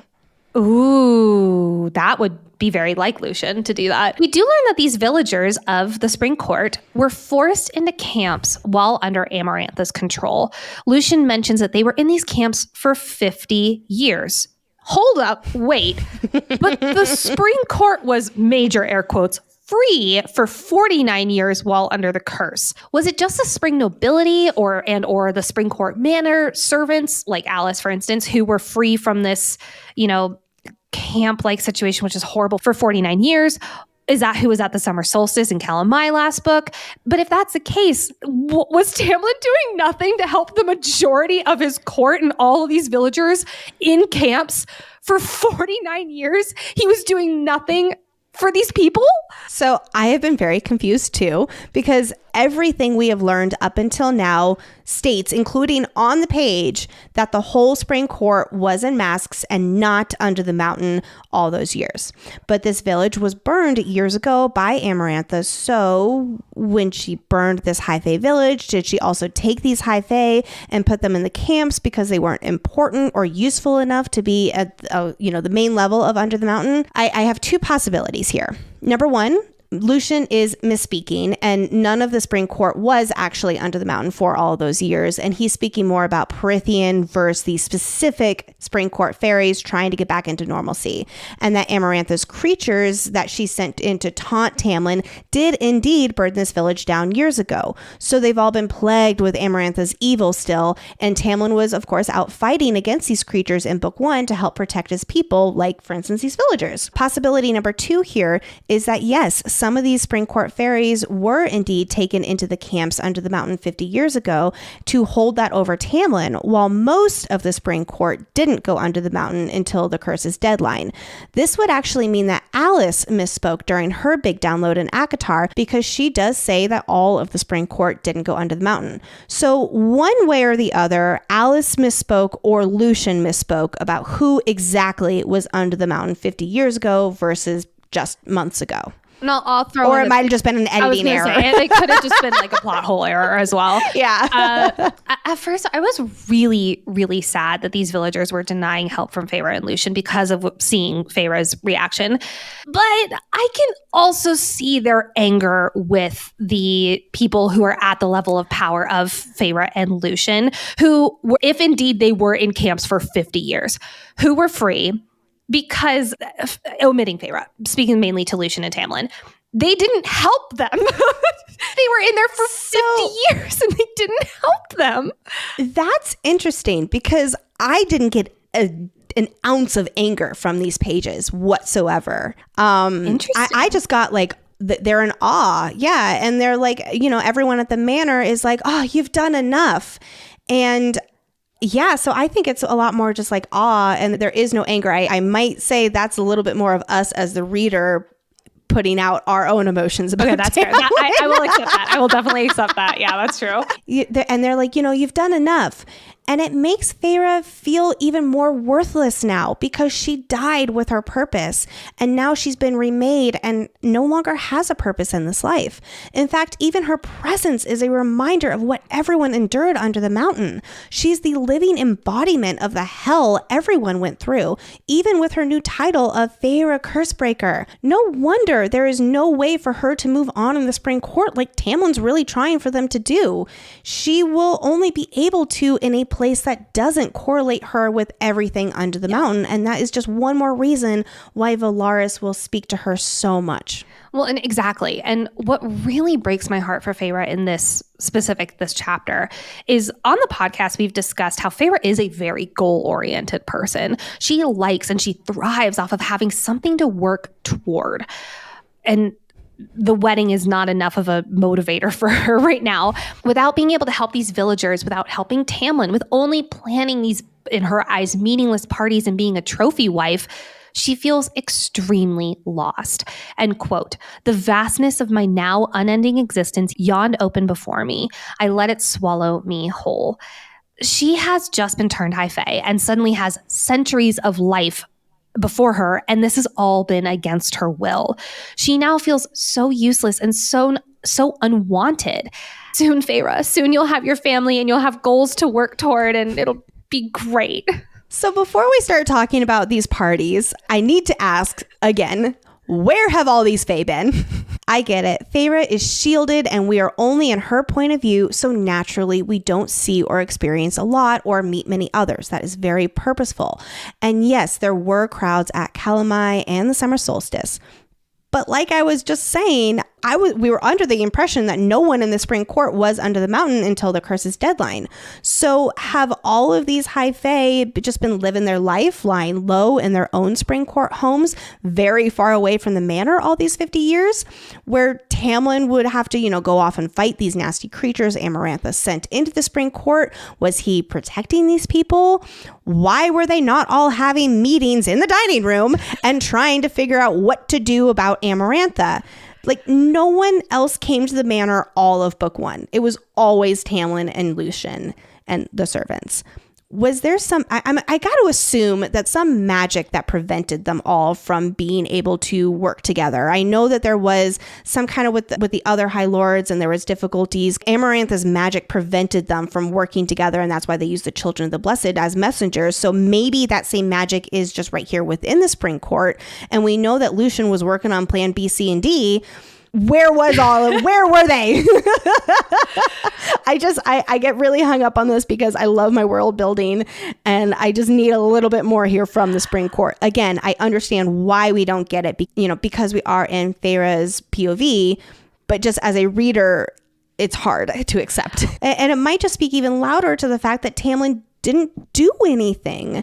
Even when he had allies and nobles and all of these people in his land. And again, I'm going to give him the benefit of the doubt and conclude there was some kind of magic preventing them from it. It's reasons like this that I don't hope, obviously, but it would make more sense to me if all of these fairies were under the mountain and stuck for 49 years. And it really was just Tamlin and his inner circle, and the loosest term of that word, but it was only those people who were allowed to roam about. But then it really brings to the question of Calamai and whatever.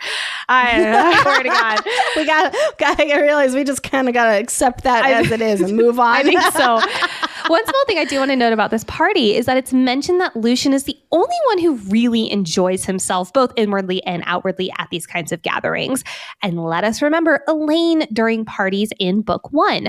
Back at Feyre's homecoming ball, Elaine was in her truest element and just absolutely thriving, and Feyre noticed how happy she seemed. Hello to little mating bond hints. I'm going to be honest. I don't even know what to think about this Elaine and Lucian mating bond after all the evidence that has been coming forth about Elaine and Tamlin being mates. Yes, we absolutely have heard you. We have seen all of it.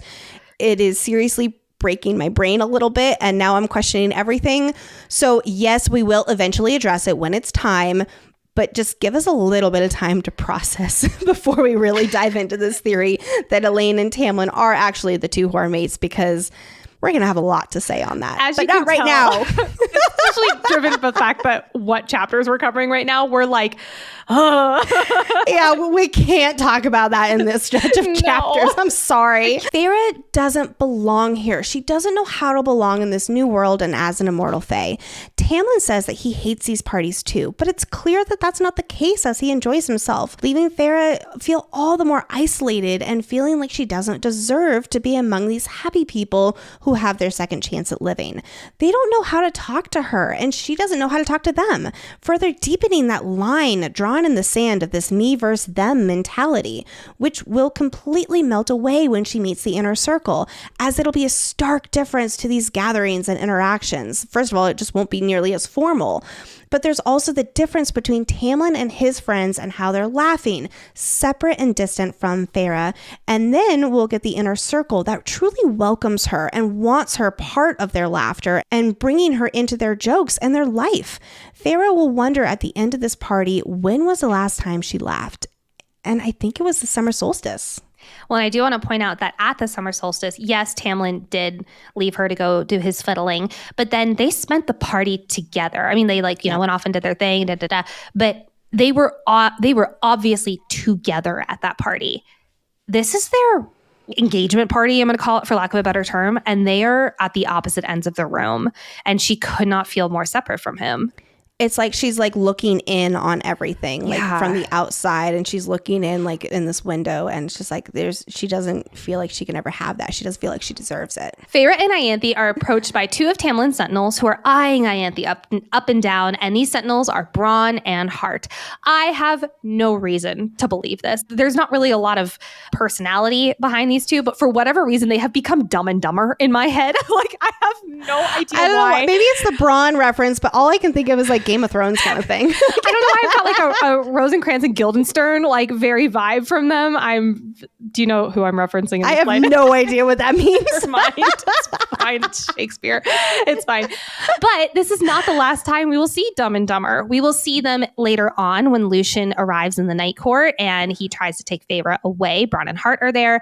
And we will also see in ACOWAR, Brawn is the one who hands Tamlin the whip as he beats one of his sentries for Ianthe's setup. And Brawn was extremely hesitant to do so. And eventually both him and Hart will abandon Tamlin in the Spring Court. But we are not there yet, unfortunately. While I can appreciate these gentlemen's attempts at complimenting Fae-vorite, it falls so flat. They comment on how this wedding is a fitting end to everything they endured under the mountain. But Fae-vorite thinks how a fitting end would be her burning in hell. Oof. And then saying that fighting the Midgard worm was one of the most brilliant things they'd ever seen, which makes her only start thinking about the reek of the mud and its sharp teeth as she fought for her life. It was a spectacle for them, or as Fae-vorite will think, they treat it like a sporting match, as if she's both a savior and jester. And I get it, they're trying to find common ground with her, but there's just no such thing right now because she can't find common ground with any of these people.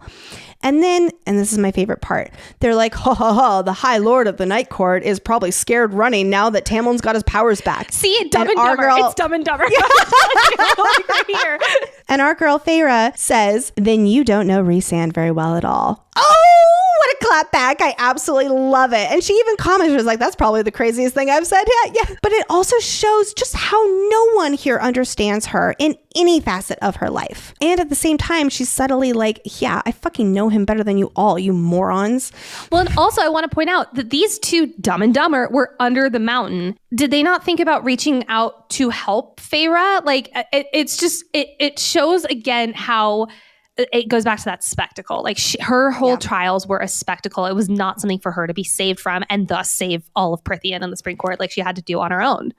And the only person, of course, aside from Rhys, who did try to help her was Lucien, who was someone who personally knew her and considered her a friend and knew to some extent what she was going through. It's like they all thought she was going to totally tank under the mountain, and now they're trying to work their way back into her graces. Like, I don't even know if good graces is the right word, but like they realize that she's going to be the lady of the Spring Court, and they're like, oh, well, I guess we need to be nice to her now. I don't think that's what they're actively thinking. I think Dumb and Dumber aren't smart enough for that. I'm like, so they are only going to be known as Dumb and Dumber in my mind. We need to discuss why Fae-vorite is so attached to Ianthe. We've kind of discussed it a little bit, and I want to address it right here.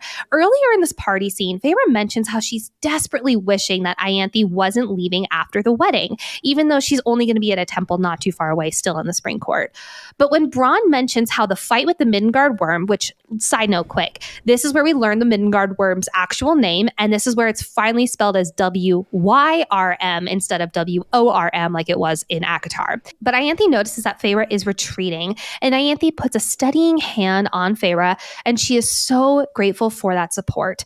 So why is Fae-vorite, who is very stubborn, who is her own minded, who does not like to be told what to do, so attached to Ianthe that she literally deeply dreads her leaving? And reason number one here is that Fae-vorite is wasting away. She is so tired, both physically and mentally.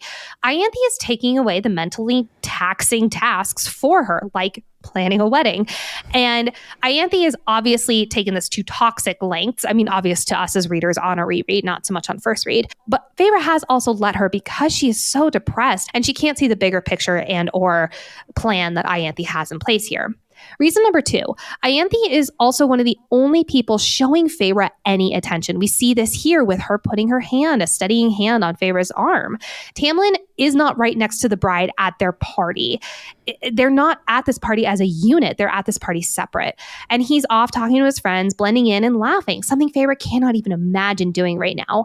Ianthe is showing her support, or at least what looks like support, helping change the subject of these parties away from her time under the mountain. Of course, Feyre trusts her and desperately has clung onto her. She is one of the only people giving Feyre that support in this way. She's desperate for it. But I also want to point out that whenever people start praising Feyre's efforts under the mountain, Ianthe does agree with them, but she changes the subject not too long after. She could be changing the subject because she notices Feyre's outright discomfort, and I think we're supposed to believe that, especially on a first read. But she also could be doing it because she is jealous over Feyre's, I'll call it, saviorship, and maybe it's a little bit of both. But more on Ianthe's jealousy in literally just a moment.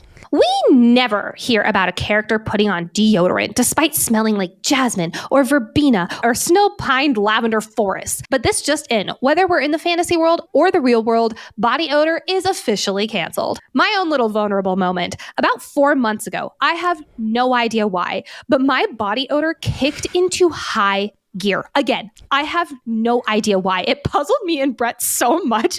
And no matter how many deodorants I tried a lot of them, by 12 o'clock, I could seriously smell myself sitting at my desk. It was not like I was active. I was sitting. I was really self-conscious about it. But then about a month ago, when Lumi started being a sponsor for the show, I tried it out. And I kid you not, it is the only paraben-free deodorant that I've used that has kept me smelling fresh all day. Shouts to the toasted coconut smell, which is the one that I use.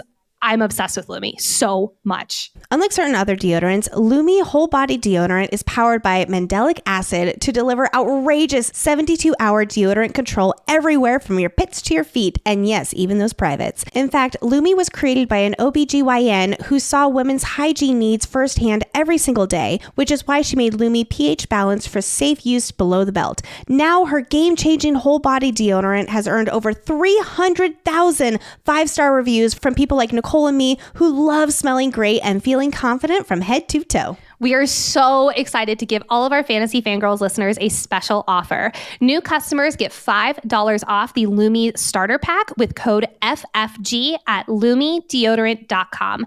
Lumi's starter pack is perfect for new customers. It comes with a stick deodorant, comes with a cream tube deodorant, 2 free products of your choice, like a mini body wash like I have, or deodorant wipes, and free shipping. Again, all new customers get $5 off the Lumi starter pack with code FFG at lumideodorant.com. That's spelled LUME deodorant.com. That equates to over 40% off your starter pack when you visit lumideodorant.com and use code FFG. The night before Feyre's wedding, she has a dream about the second child, and the symbolism is pretty obvious here. She notices the walls are closing in on her. She sees this like slow death in front of her. She's chained up.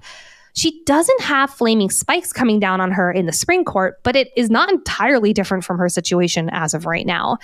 But this is also the task that Rhysand saved her from, much like he will save her tomorrow. I love it. Oh, I never put that together. I love it when she wakes up and, quote, "A night breeze floated through the open windows, ruffling my hair, drying the cold sweat on me. The dark night beckoned, the stars so dim and small."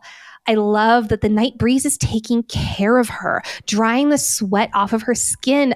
And it's also so similar to when she's going to the house above the hewn city. It's completely windowless, and the night sky will literally be all around her, and the breeze will be coming in through her window. It's very similar here, and she's literally sleeping there tomorrow night.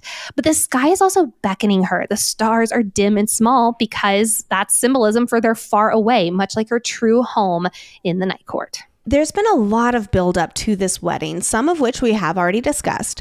And I just want to say, all this time, Feyre has been just wanting to marry Tamlin. But I'll also argue she wants to marry the Tamlin she fell in love with. And she's holding on to this idea of who they both were before Under the Mountain. In her earlier conversation with Lucien, she says how she just wants to marry Tamlin. But Lucien says that one doesn't exist without the other. Tamlin was indeed a High Lord in ACOTAR, but he didn't have these same responsibilities or truly act like a proactive leader of his people beyond, protecting them as Tambear Pig and trying to fall in love with a human girl only to ensure her safety over everyone else's at the last second. I will never get over that. So it's understandable that this whole concept of being a High Lord and being his Lady of the Spring Court, it is very new and jarring to Feyre, even with all the Under the Mountain trauma aside. We also talked about how there's a lot of buildup around this marriage as a cure-all to their problems. Feyre thinks when she wakes up after her nightmare, quote, "I'd have my happy ending, whether I deserved it or not.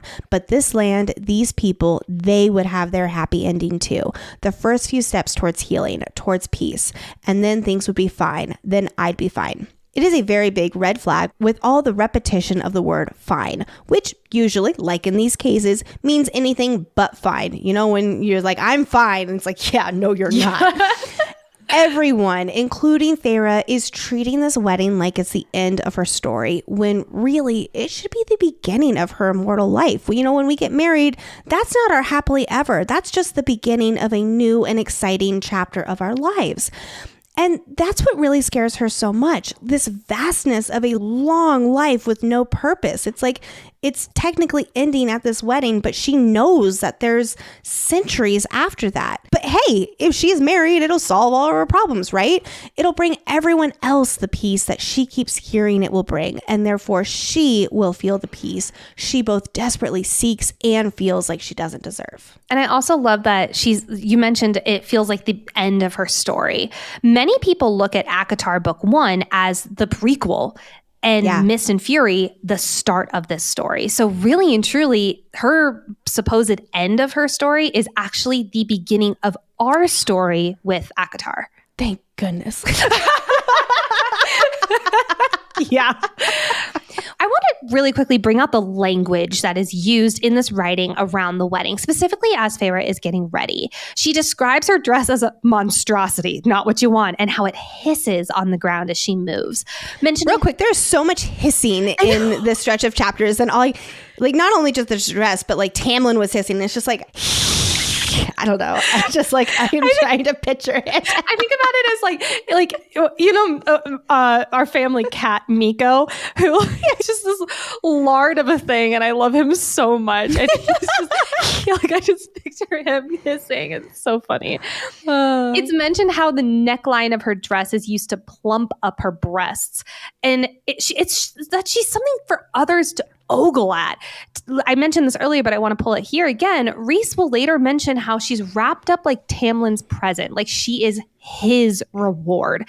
And he's not wrong. I also want to do a quick shout out to @AshleyFiglow on Instagram for her videos of Feyre in her wedding dress. And then it smash cuts to her covered in paint with the sound of Hosier's Too Sweet. That video is perfection. I think about it far more often than a person should. I'm going to link it in the show notes because it's absolutely amazing. Shouts to you, Ashley. That is one of my favorite videos on the internet. Feyre mentions how this dress is the way it is because Ianthe is going to be weaving a tale today.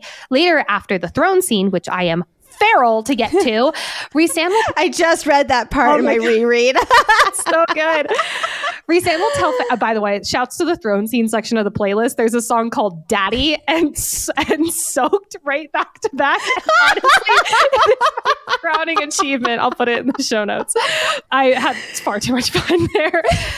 But Rhys tells Feyre right after that scene, quote, "You don't think I know how this story will get written? I am the Dark Lord who stole away the Bride of Spring." But thank God Rhys's story is the one that will actually be told after obviously a lot. But Ianthe's is not going to be the tale that is woven today. And then Feyre's got these elbow-length silk gloves to hide her tattoo, which Ianthe pushed on Feyre. Because, hey, guess what?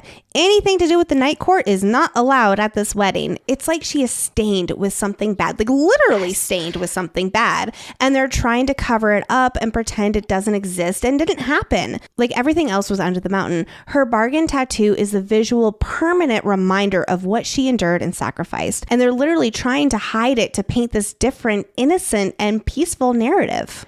There's also 300 chairs all set up for members of Tamlin's court. And while people love a big big wedding. Although I would argue that normally it's attendees of both the bride and the groom at a large wedding.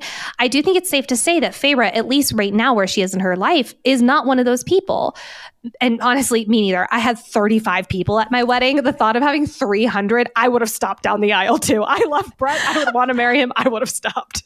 I'm laughing because my wedding was supposed to be 230 people. My husband comes from a very large family. But hey, guess what? I got married in 2020. So my wedding was actually 20 people. It was the most lit 20 people you've ever met in your life. It was so much fun. Yeah. In chapter 55, when Rhys is explaining that, they have many options as their mating party, he explains that they could have a big party and invite everyone in Velaris, but he's assuming that they are not a fan of big parties. But however, later in chapter 60, Fae-vorite will go on to say to Rhys, after we nullify the Cauldron, I want to do it all. Get the bond declared, get married, throw a stupid party, and invite everyone in Velaris, all of it. This is also right here before Rhys is like, but also what if I made you High Lady? Like, indeed. But it really goes to show, I love how she said stupid party there as well. I just don't think Fae-vorite is a party person, but I love that there it's her choice, right? Rhys-Ann gave her options and he's like, choose my love. Which one do you want? Here, this 300 person party that is no one who she's connected to, as opposed to the people of Velaris later. It's not her choice. She's being forced down the aisle. Literally, Alice has to cough to get her to move. It is interesting that Fae-vorite does think about having that big party, but at the end of the book, they will essentially get married in a very quiet, intimate ceremony, just the two of them. Honestly, that is so fitting for Rhys and Fae-vorite, especially after all of this. Yeah, definitely. Also, shouts to Nesta and Cassian, who are like, we could do a small party. And Nesta's like, I want it all. I want the big party. And Cassian's like, fucking fine. During Fae-vorite's panic attack down the aisle, it said, quote, as inescapable as the vow I was about to make, binding me to him forever, shackling him to my broken and weary soul. I found it so interesting that it's mentioned first, quote, binding me to him. Then it's mentioned shackling him to my broken soul. Binding is not anywhere near as heightened in the anxiety and drama as shackling. Like, that is a prison is what that's used for.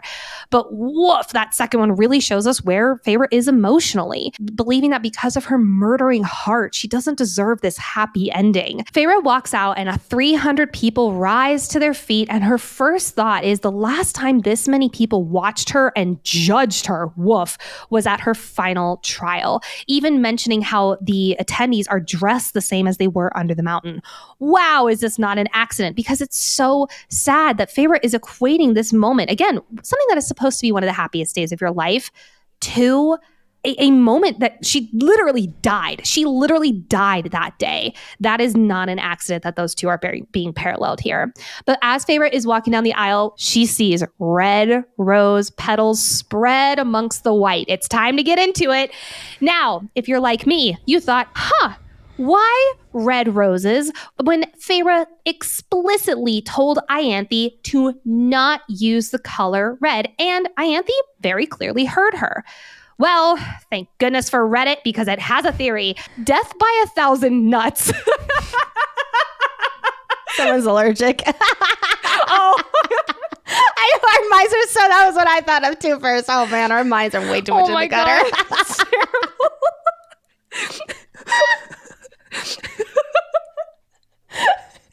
terrible. Oops. Death by 1,000 nuts posted. Sorry.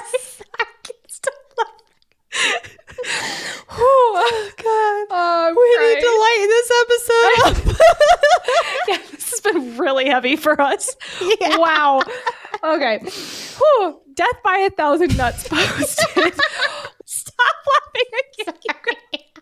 What if the red rose petals at the wedding was Ianthe knowing that Fae-vorite and Rhys were mates, and she was pushing Fae-vorite towards Rhys going to the Night Court? This would absolutely cause Tamlin to freak out, get Fae-vorite back, and Ianthe could use this as the opportunity to push Tamlin towards Hybern. Like, this is all her master plan. Now, I don't know if I agree with the fact that she believes that Rhys and Feyre are mates. I don't think she notices that, given the fact that literally the only person is a Suriel. But also, a deleted account did make a comment on this Reddit post, wondering if Ianthe put the red roses in the path instead to trigger Feyre into having a panic attack, thus showing how, at least in Ianthe's eyes, how weak Feyre is. Because Ianthe was jealous about all the glory that she's gotten since going under the mountain. This is not out of the question for Ianthe, because we see this in ACOWAR. Like I mentioned, I don't agree with the first part. I really like this idea for the second part, though, or at least for this comment. I definitely could see this as her way of getting control back, of taking the upper hand. I could also see her, seeing Feyre as, I can make her have a panic attack, and then I can reach for her and console her, and like make her, basically take away the curse breaker glory from Feyre.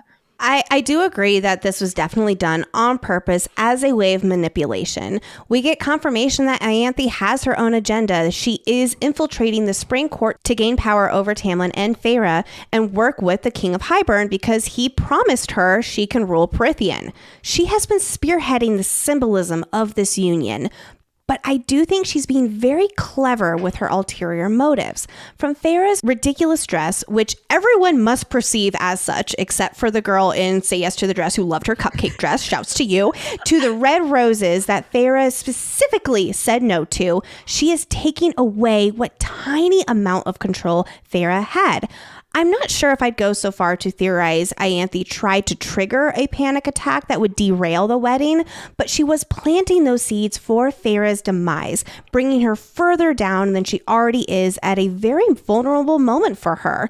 And as a result, it helps Ianthe rise as the shining light of peace and power for everyone needing that stability, which Feyre is clearly not able to be for them.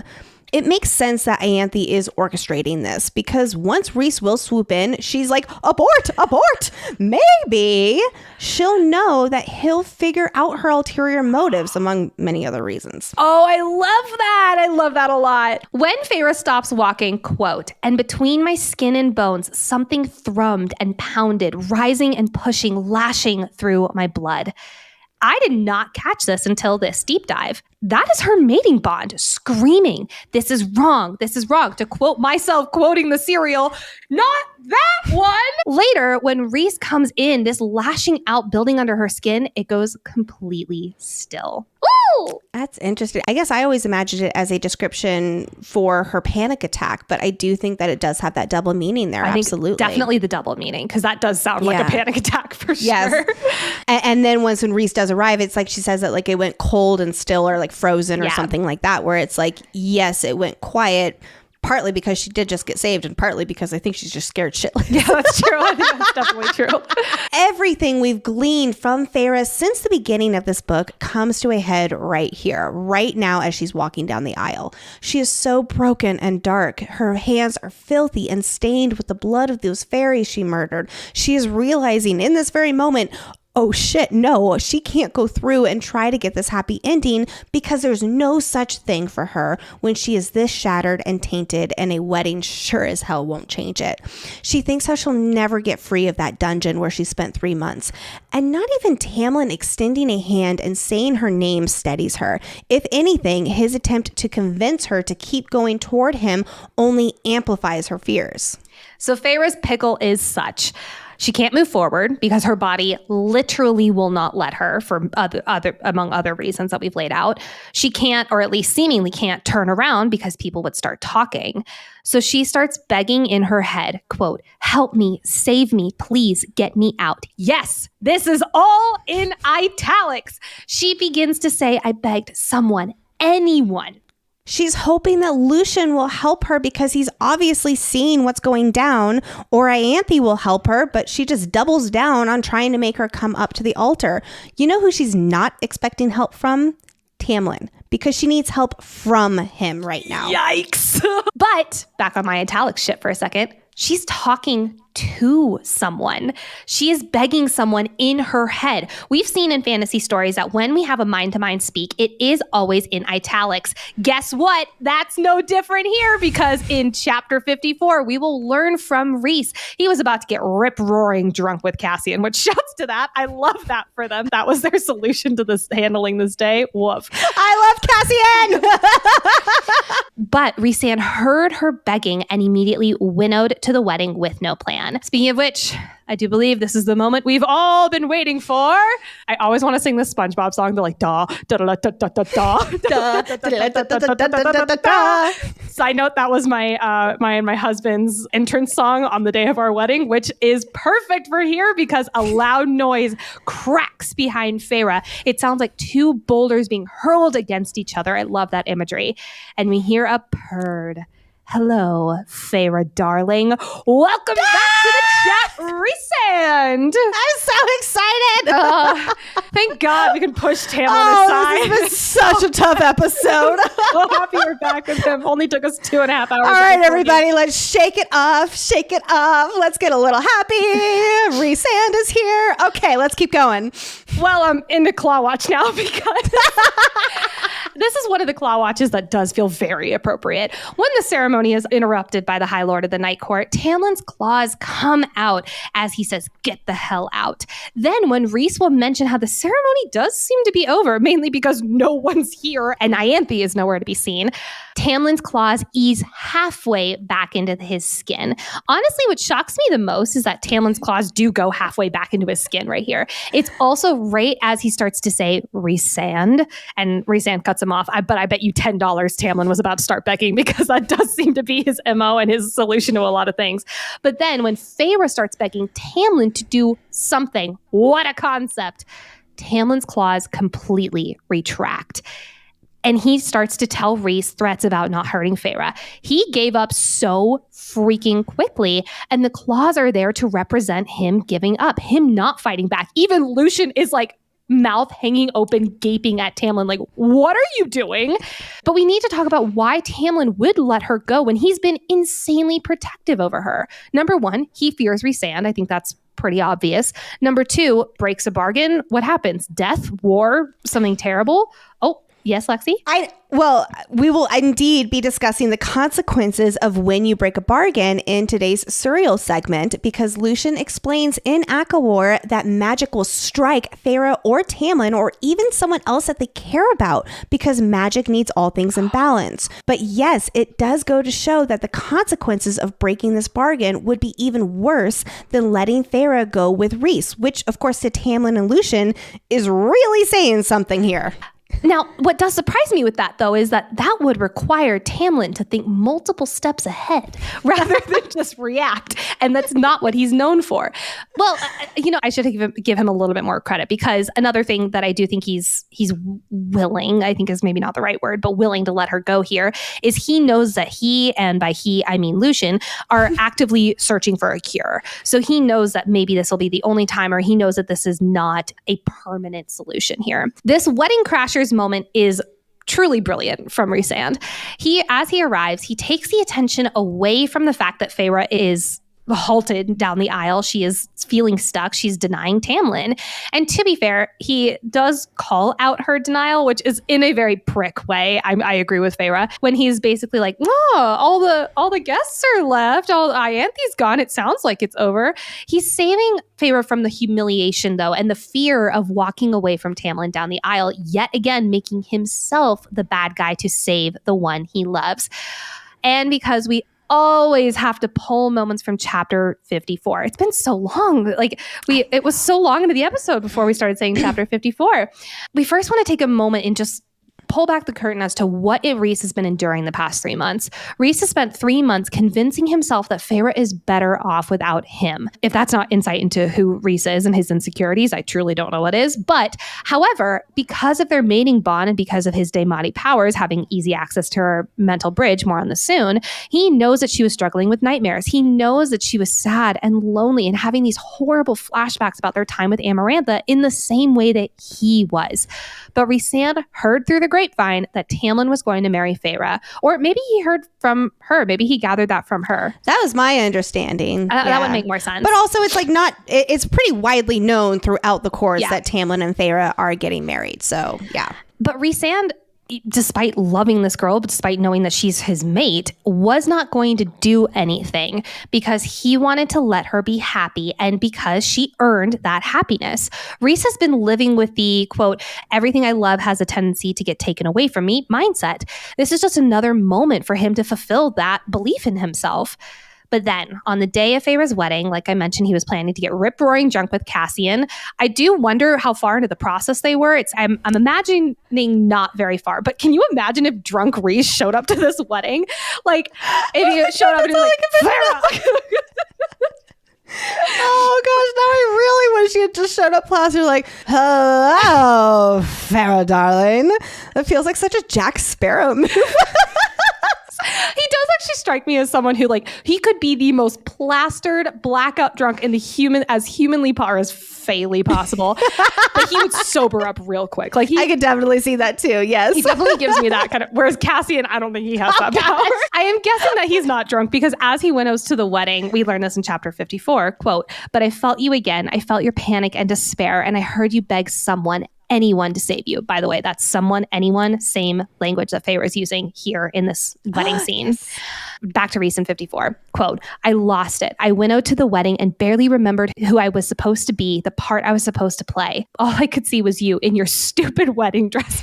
It's not funny. "So thin, so thin and so pale, and I wanted to kill him for it. But I had to get you out. I had to call in that bargain just once to get you away to see if you were all right." And then, so going back here to the present moment, soon after he arrives at the wedding and Feyre is shaking too badly to say anything, Rhys's eyes flicker with distaste. And of course, when you're doing this for a first read, like you're imagining it's just like the whole circumstances here. But I think that it's definitely distaste at seeing her so thin and so frail, and he's seeing her for the first time. And also, can we just pause for a moment because he's comparing her to when she was in a dungeon under the mountain. And yes, he made sure that she got 3 meals a day and they were nice and hot and good and she was taken care of in that way. But he is saying she looks that much worse than when she was a literal prisoner under the mountain.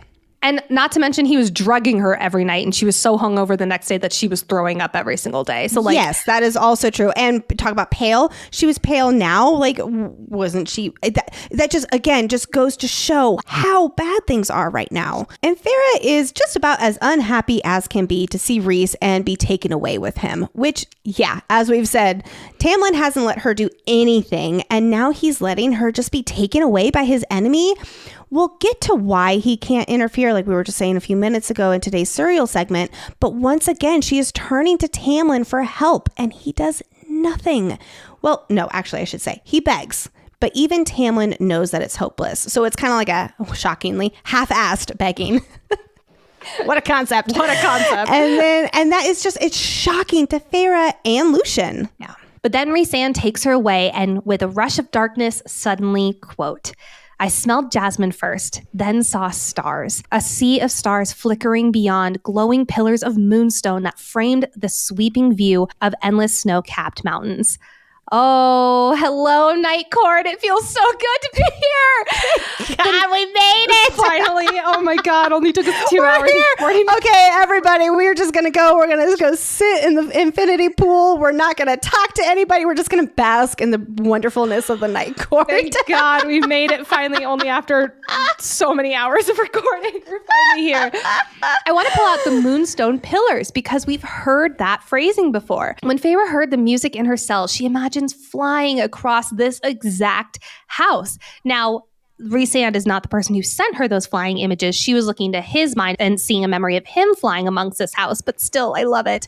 And fun fact, it's time for Scent Watch. The smell of jasmine is often linked to relaxation and stress relief, but also to love and sensuality. We have like essential oil watch now.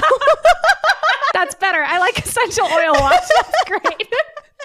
And what do you know? It was the most beautiful place she'd ever seen. Much like the most beautiful man she's ever seen. I know, I'm so happy. And this place is so nice. We have to describe it real quick. This palace is on a mountaintop with no windows. It's completely open to the night sky. There's like a breeze coming in, but because of magic, it's still warm on the inside. I want to live here. This is my Colorado dream right here. I was like, I've been pretty on board with, I love winter. I love the winter court, but because I also like don't want to say the night court because cliche, like we all want to, it's like everybody wanted to be a Gryffindor too. And you know what? Screw it. I want to be in the night court. My Colorado heart would just be so happy, and I just love it and the luxuries. And yep, I think I might officially have to say I'm a night court girly. God damn it, I think I do too. I will be basic. There's also little seating areas in the dining room with lush plants and rugs, aka things that make a home comfy. This place is not a horror show like she's been led to believe. It is in fact homey. But despite the elegance and fittingness of the night court to Feyre, she is pissed at Rhys. The first time I was reading this, even though I was still very apprehensive about Rhys, I was a little like, okay, Feyre, like you did ask for help and you're clearly not a prisoner here. And you even thought before leaving Under the Mountain and in chapter 1 here that Rhys was not your enemy. So you don't have to be so rude to him. But I do want to pull out this line from the end of ACOTAR as an example of why it's understandable that she's terrified of being in the night court with him, despite everything that did end up happening. When they're in the sunlight saying their goodbyes, Feyre goes on to say thank you to Rhys, which is huge of her to say, because he acknowledged that he didn't want her to die alone. He then says, quote, I doubt you'll be saying that when I take you to the night court. That's not comforting. No. That's not comforting at all. And as far as she knew before arriving here, she was going to the place where Under the Mountain was inspired by, the hewn city. So she thought she was going underground again. She thought she was going to be dragged back to her nightmares under the mountain, which is why she keeps wondering where the screaming and tortured prisoners must be. That was literally her reality under the mountain. And so she's drawing these comparisons, and it's very jarring. That's not actually how things are here. So while it makes sense to question how Feyre is overreacting here and lashing out at him, we also have to remember Rhys purposefully represented himself as a bad guy, I'll say 70% of the time. Yes, he had his reasons that we now know, that we love him very much. I'm not saying any of that. But in this moment, Feyre is confused by his agenda and scared because he has not been very assuring that she will be a respected and honored guest in the night court. And Rhys is an easy scapegoat here, and he wears that. He recognizes that. She can tell herself she hates him with her entire heart as she has to cling to him to take her away, because it's so much easier to blame Rhys and hate him instead of facing her own shame and guilt for knowing she wasn't going to be able to go through the wedding. She'll even lie about asking for help because she doesn't want to admit the truth to Rhys or to herself. Like, he's like, I know I heard you asking. And she's like, I don't know what the fuck you're talking about. And he's like, are you kidding me right now?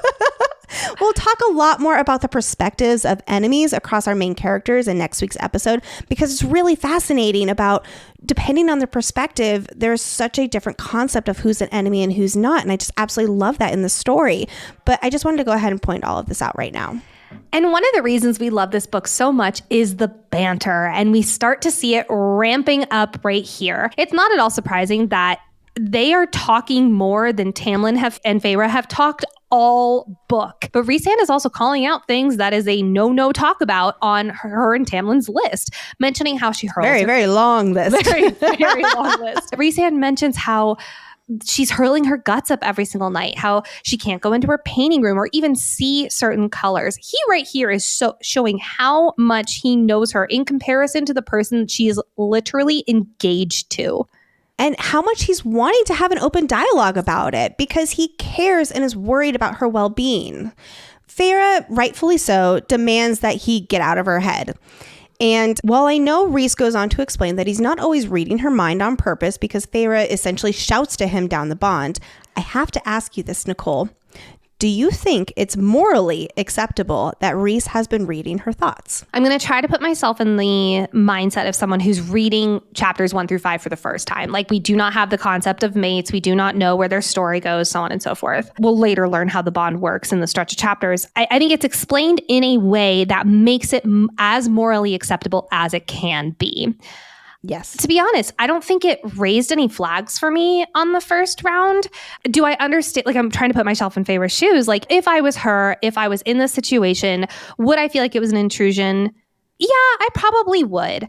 But also when hearing the explanation of how the bond works, I would feel like I have a lot more control over the situation rather than feeling like I am a helpless participant here. And especially him teaching her how to shield. Like, he is helping her learn how to not be an open book for him to read. So because of that reason, I'm going to go with, I'm okay with it. I'm okay with it here.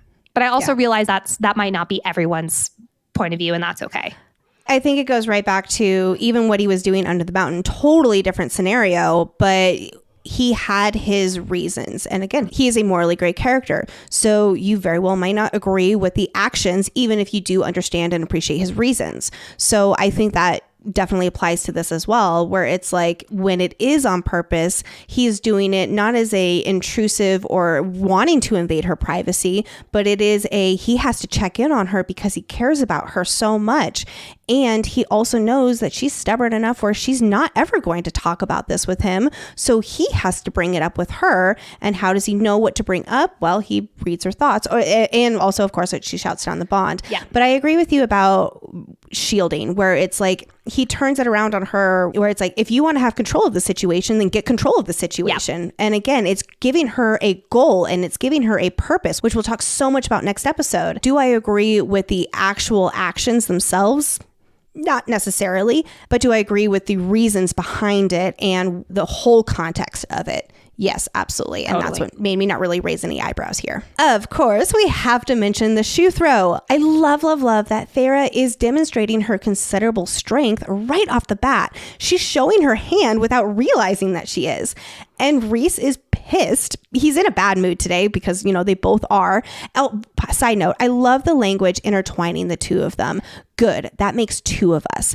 Picking right back up where we left off the end of ACOTAR, with so much us language connecting these two and making them a team in some way. Even when she's literally trying to separate them and talk about how much she hates him, she's putting them together. And then when she showed her card of how magical she indeed may be, Rhys is like, interesting, and walks away. And I think that he did definitely have an idea or was speculating about some of the powers that she had, but she literally just showed him a small sliver of what she's capable of. And I think that's kind of exciting to him. Oh, yeah. And then we hear a voice say, so that went well, who we will later learn is Morgan, which does beg the question, how did Rhys think this was going to go? I'll be honest, I don't think he thought anything of it. Like, he literally went in with no plan. And so it was like, let's just see what happens. He totally pulled a Feyre going down under the mountain where it's like, nope, no plan, just gotta go. Which his reasons are a lot more valid than hers. I do assume that he thought she was literally pleading for anyone to rescue her. I do think that there was maybe she'll be warmer to me, or maybe there'll be some gratitude. I mean, he literally says this about as grateful as always. Like, he uses a lot of that language. Well, and also their last conversation under the mountain, or technically above the mountain, was very, I don't want to say partners or a team, but it was allies. They were allies by the end of it. And I think that he might have thought that they were going to pick up a little bit where they left off. Well, we learn in chapter 54 that he mentions that he was going to start telling her everything in this above the mountain conversation, but he stops because for the first time she's looking at him like he's not a monster. And now she's right back to looking at him as a monster. So I think that he's exactly what you're saying. I think that he's like, what the heck? You liked me and now you're throwing shoes at me? What is this? I mean, she literally asks him if her room is a dungeon cell and asks when she's going to be taken under the mountain of the hewn city. This is her literally showing how much she thinks Rhysand is going to be an evil monster to her and take her to places that are triggering for her. And she's thinking all of this because she's been in the spring court with Tamlin, who is indeed Rhys's enemy. So even though none of them were willing to discuss Rhys, he was this lingering shadow over them, which fed Feyre the narrative that he is bad, so bad, that he is her enemy and all of that. And that time away from Rhys made her focus once again on all of his bad actions and his reputation that he had earned, especially now in the spring court. But of course, Moore, being the sassy cousin that she is, she pokes fun at this, I don't even know if plan's definitely not the right word, but this real big wound to his ego, we'll call it, as being his plan foiled, and I just, it's a very sassy cousin move. They're so much like siblings, and this is something you and I would do together. Yes, sure. Definitely. And then we would comfort each other. Of course, absolutely. We then move into Feyre's bedroom in the Moonstone Palace, and this place is lush, even down to the inviting bed. And while we might not have a place in the night court, unfortunately, I know I've been sleeping on this Blissey pillowcase. And let me tell you, I did not know that a pillowcase had anti-aging qualities.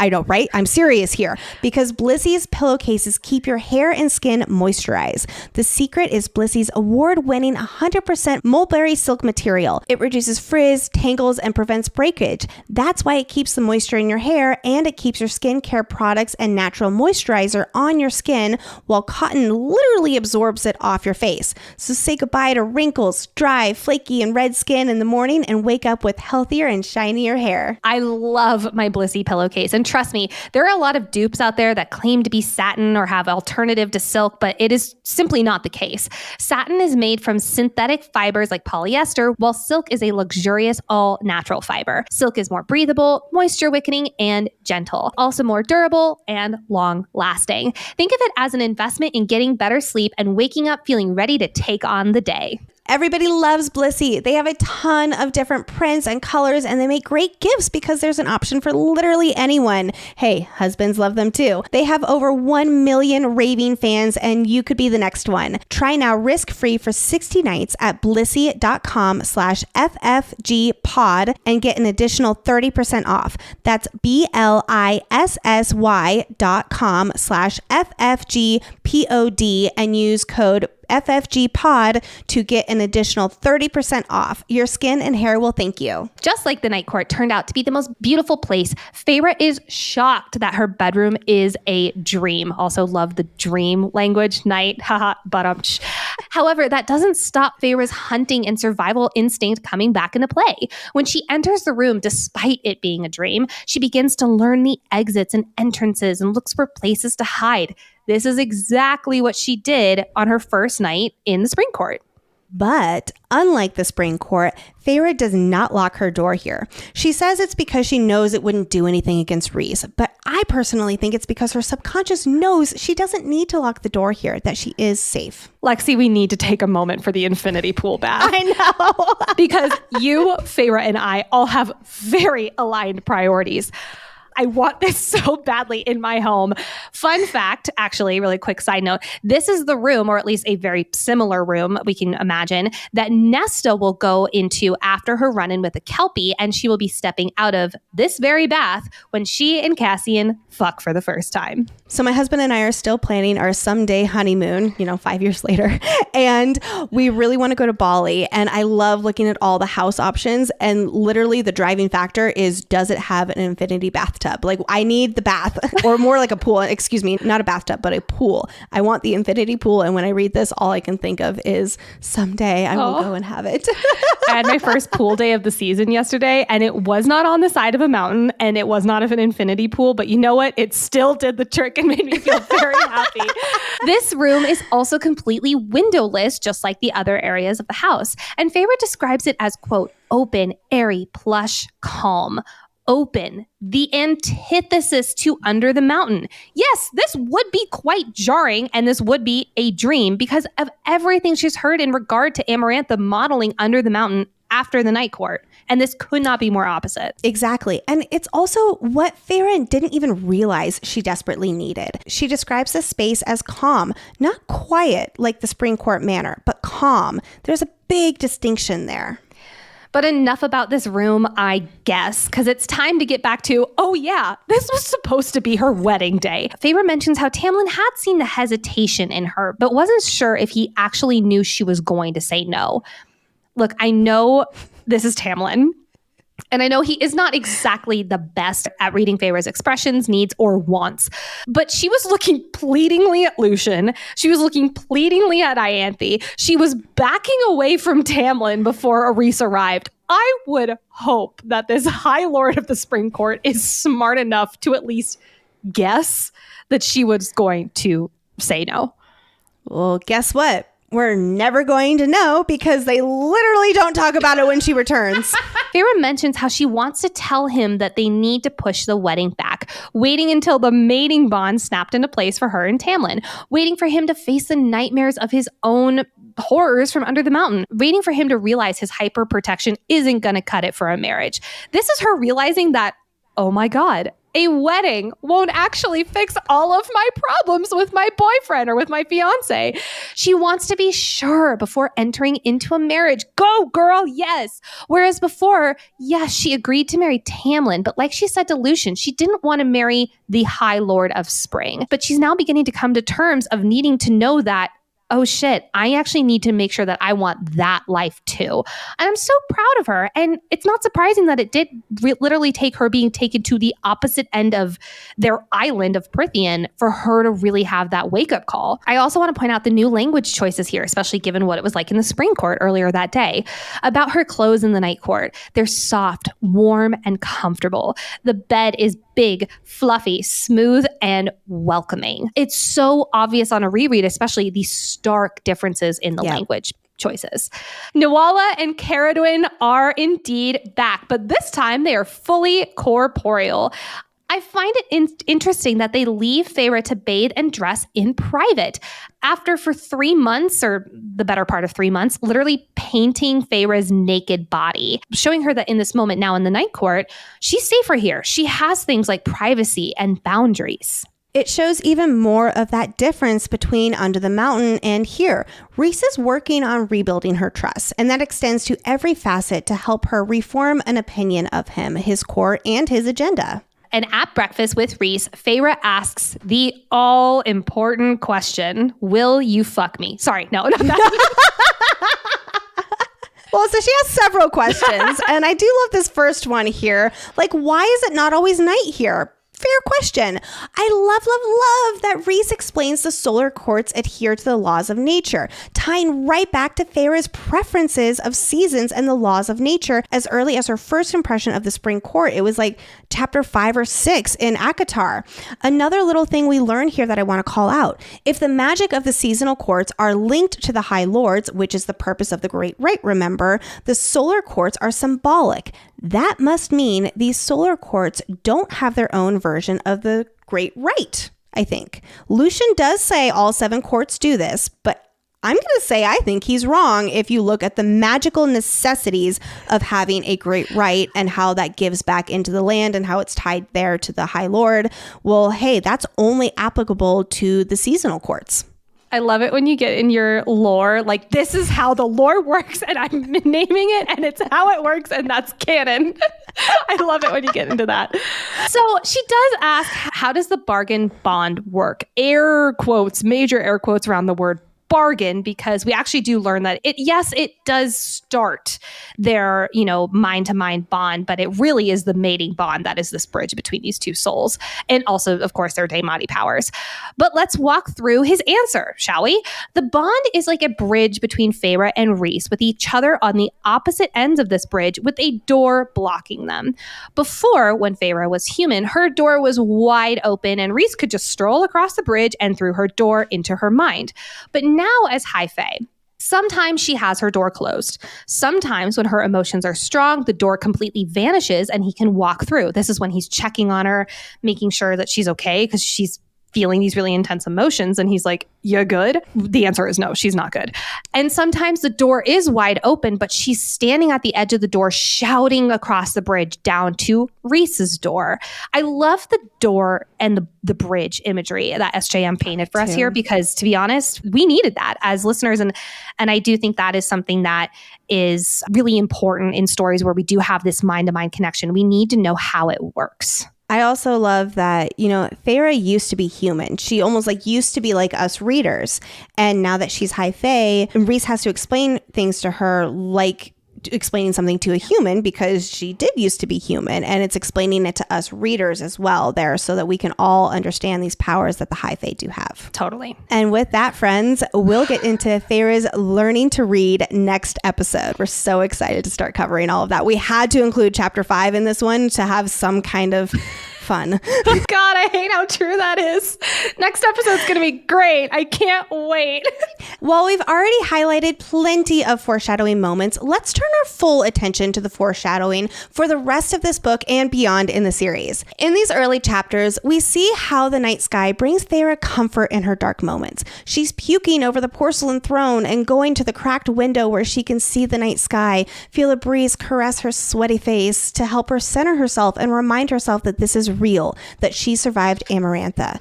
And then a little later in chapter 4, again, that night breeze that'll ruffle her hair and dry the cold sweat. It's almost like Rhys is reaching out and comforting her when she needs it most. Soon, when she is in the night court, she absolutely loves all the open windows and doesn't feel so enclosed. Right here in the opening chapters, she is seeking that out already and preparing us for how comforting the night court really will be for her. Feyre, when thinking about the night court, says, quote, "No one really knew what existed in the northernmost part of Prythian." Correct. That court is one big mystery, especially Valaris. We'll even see a map next episode where the court is literally blank. Also, we get our first winter solstice mention, and it's not really a happy one. Feyre mentions how it didn't do anything to get her in a festive mood, probably because of the eternal spring. But there's also the offhanded mention about how the winter solstice, aka the longest night of the year, is Feyre's birthday. Feyre will go on to have many, many happy winter solstices, thank goodness, even get an entire novella devoted to it. Though Christmas special we could never forget. Even in the night court, she will be, I'll say, hesitant to celebrate her birthday because she doesn't like that kind of attention on her. But they don't, I'll say they lovingly don't care, and they still celebrate her anyway with the 3-tiered cake, and just her found family and even her sisters are there to celebrate with her. Speaking of the winter solstice, Ianthe positions herself during the ceremony so that the rising sun would surround her as she lifts her arms. She is a drama queen, Ianthe. She is so dramatic. But Feyre will use this almost exact tactic during Ianthe's summer solstice presentation, I'll call it, for lack of a better term, because honestly, that's what it is, when she pivots everything just a little to the left so that the sun beams direct towards Feyre, making her look like a god.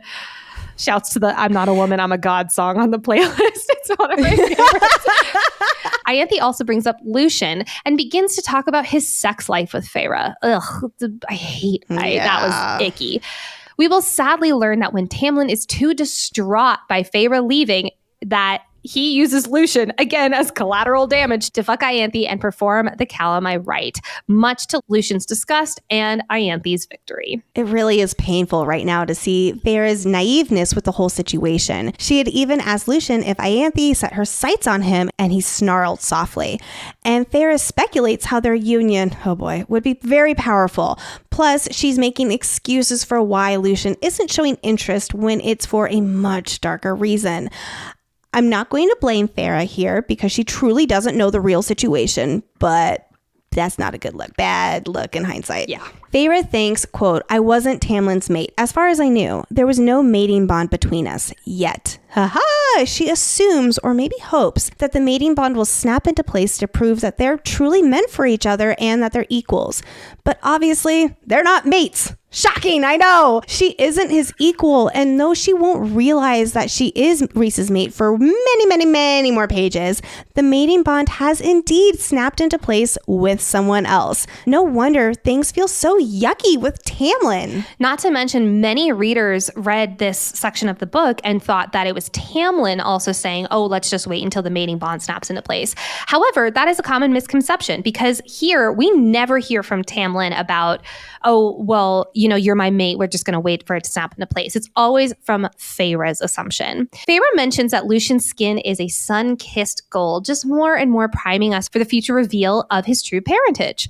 Feyre also mentions how she's grateful that she'll never be a high lady. And, quote, "A small forgotten part of me roared and screamed at that. But She didn't finish her own sentence. I know. She doesn't feel connected to the spring court. She doesn't feel like she belongs there or fits in with these people and their agendas. So it makes sense that she wouldn't want to be High Lady of the spring court, even if a nagging little part of her wants that greater purpose and equality. When Rhys shows up at the wedding, thank God, Ianthe begins to back away, her face draining of all color. It turns out about 100 years ago, Rhys epically rejected Ianthe after she attempts to sexually assault him. And it turns out she's still not over that embarrassment of being epically rejected. Honestly, good. Yeah.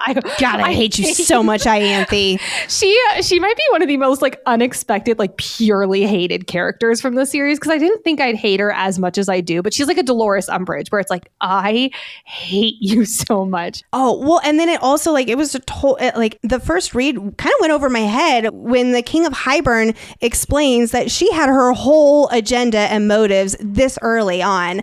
And now like with that hindsight, it's like, oh, you just hate her all the more.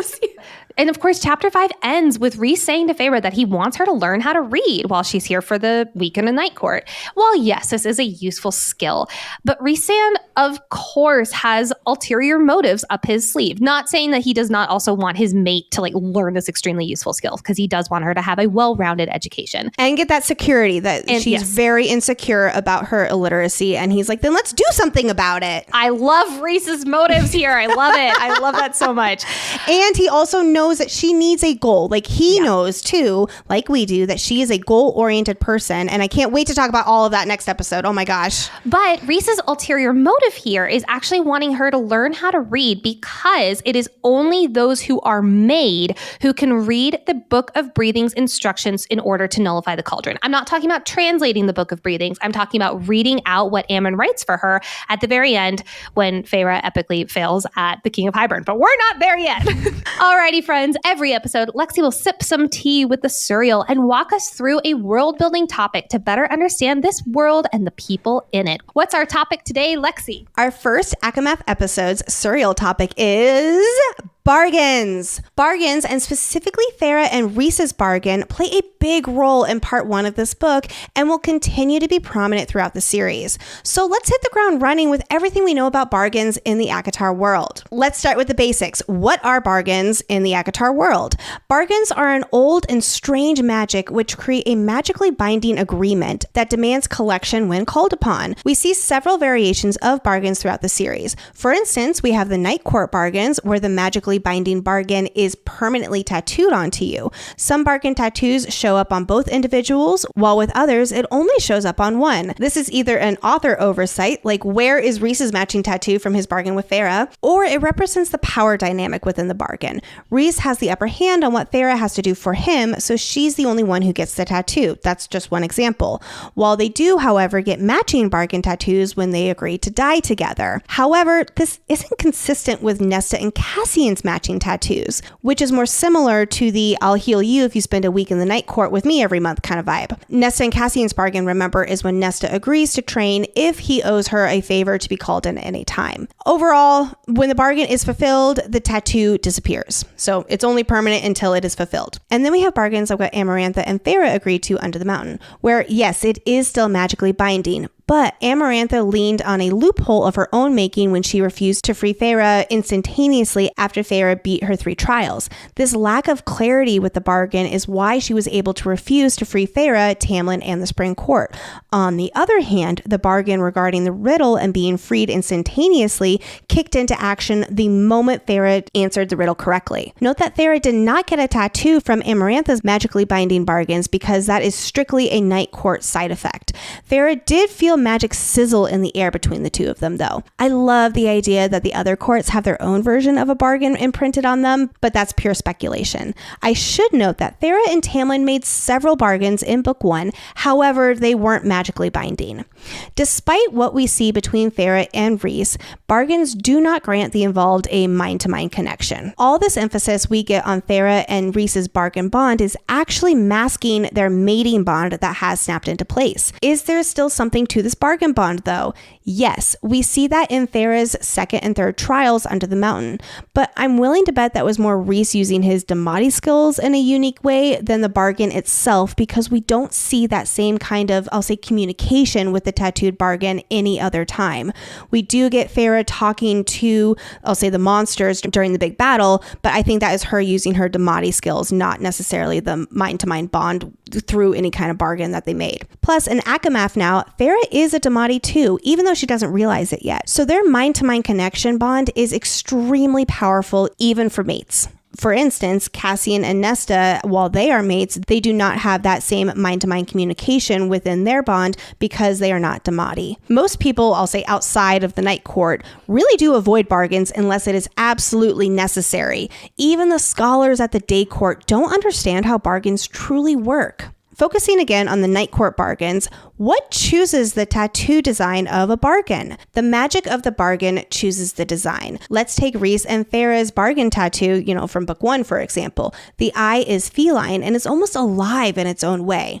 Rhys, often described as feline himself, influences this tattoo either knowingly or not knowingly. After all, the bargain from his perspective is a way in with her. It also includes intricate depictions of flowers, which probably represent the Spring Court. So her bargain tattoo reflects both her affiliation with the Spring Court and the watchful eye the Night Court has on her. How do you refuse to follow through with a bargain? What happens if you try to not follow through? The short answer is you can't.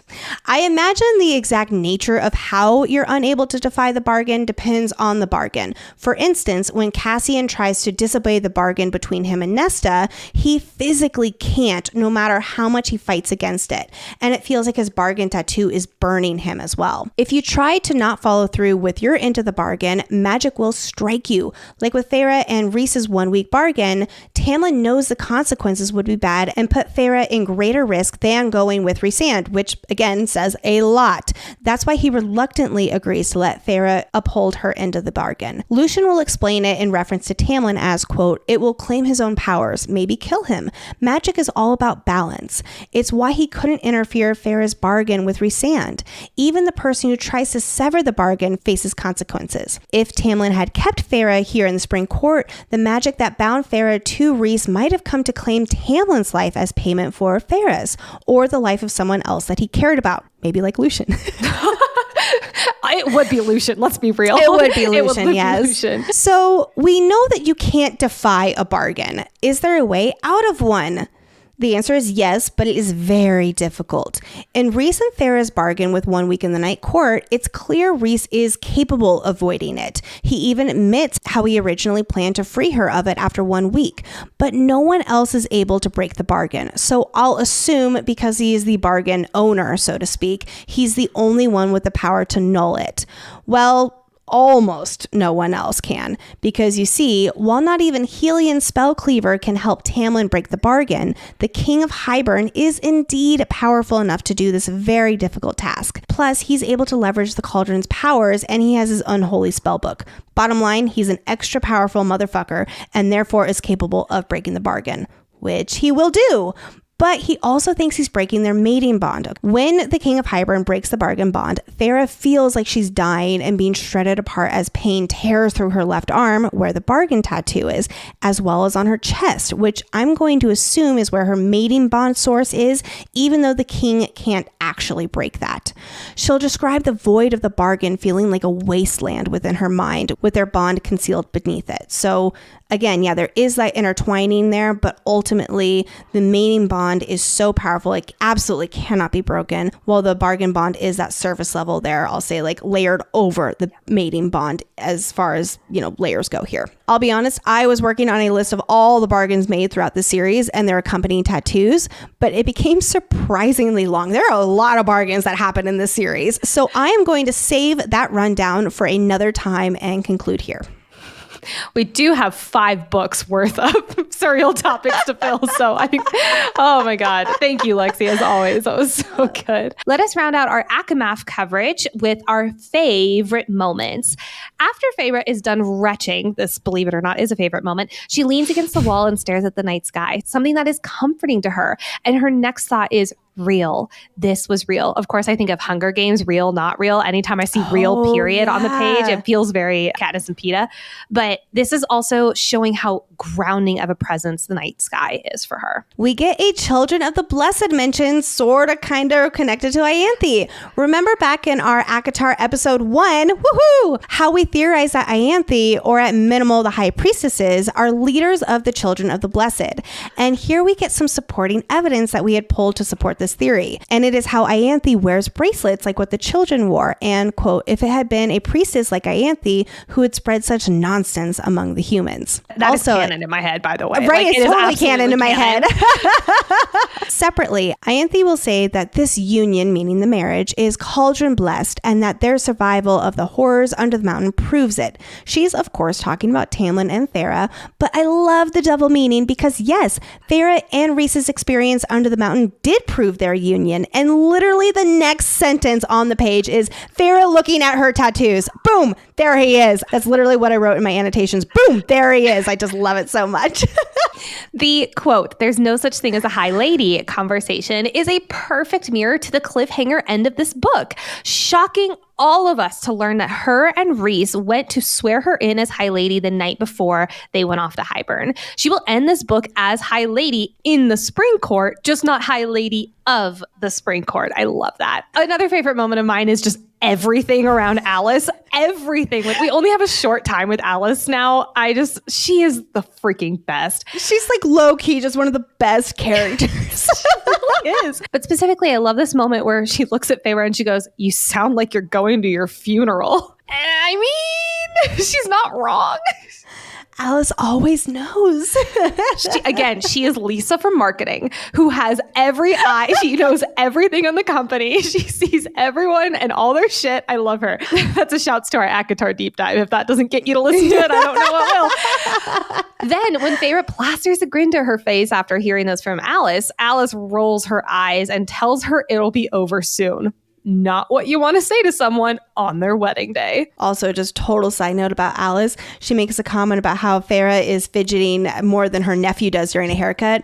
And as a mother of an almost 3-year-old, it is impossible to get my son to sit still enough for a haircut. And so I can totally relate to that. The second I read that, I was like, I know exactly who Lexi's going to think of when she reads Yes, that's why my son has such long hair. He's so cute. He also has super cute long hair. I love him. Feyre toys with some invisible fleck of dust on her skirts of her wedding gown. And oh my gosh, guess what? That's just like Rhys's habit. I love that little parallels there. Again, just connecting these two. When Rhysand winnows into the wedding, he says, quote, "What a pretty little wedding." Get ready for all of my favorite moments to just be Rhys and Cassian lines, because Asriel doesn't talk, so it's really just going to be the two of them. It's honestly like Taryn and Riddick all over again, where it's just all of their lines. Oh, shouts to you, Empyrean. We love you. Feyre being tempted to stay in her luxurious bathtub, but quote, "A faint, endlessly amused tug cleaved through my headache. I knew that tug. I had been called by it once before in those hours after Amarantha's downfall. I love this tug. I love it so much, but I also enjoy seeing Rhysand's playful energy coming out more and more on these pages. This is why I love Miss and Fury so much." Like, the banter in this book is just the absolute best. Like, we didn't get a whole lot of it in chapter 5 because they were a little, preoccupied about talking about really important things. But oh my gosh, even just like the chapter 6, I can't wait. I just can't wait. I think that is one of the reasons this book is so top tier, is the banter is spectacular. Yes. At breakfast with Rhys, Feyre splashes milk into her tea, and I love also how tea is like her lifeline. That is me and coffee in the morning. Like, you do not talk to me before I have coffee. My husband, he's gotten into the habit of, just shouts to Brett real quick. I'm like, I lay in bed, I'm listening to a book in the morning. That's become my morning routine. Brett will get up and get himself a yogurt. He'll get me my cup of coffee and he'll bring it to me in bed. And it's really cute. So it's become my lifeline as well. And my husband knows it. But anyway, back to Feyre. Feyre splashes milk in her tea and she watches the light and the dark blend together. Symbolism. We love to see it. She is seeing the light and the dark of Rhys come together, and also the Night Court come together. But I would also argue the light and the dark within her is at odds with each other, and they're blending in her true home. Friends, we are about to begin our Maasverse Madness section. If you've only read the ACOTAR series, before you leave, we just want to let you know that next episode we will be covering chapters 6 through 12 of ACOMAF. And hey, it's the last stretch in the spring court, at least until ACOWAR. And if you want to be on this journey with us, please be sure to check out the Patreon party. We would love to have you there. And also, if you're not following us on Instagram or TikTok, what are you doing? Give us a follow at Fantasy Fangirls Pod. Also, do not forget to rate and review the podcast. It takes 2 seconds to hit that 5-star button to write a little love note in the review section. And it is one of the most helpful things that you can do for your favorite podcast out there. Thank you so much to everyone who has done it. There's a lot of you, and we're just so grateful. Thank you.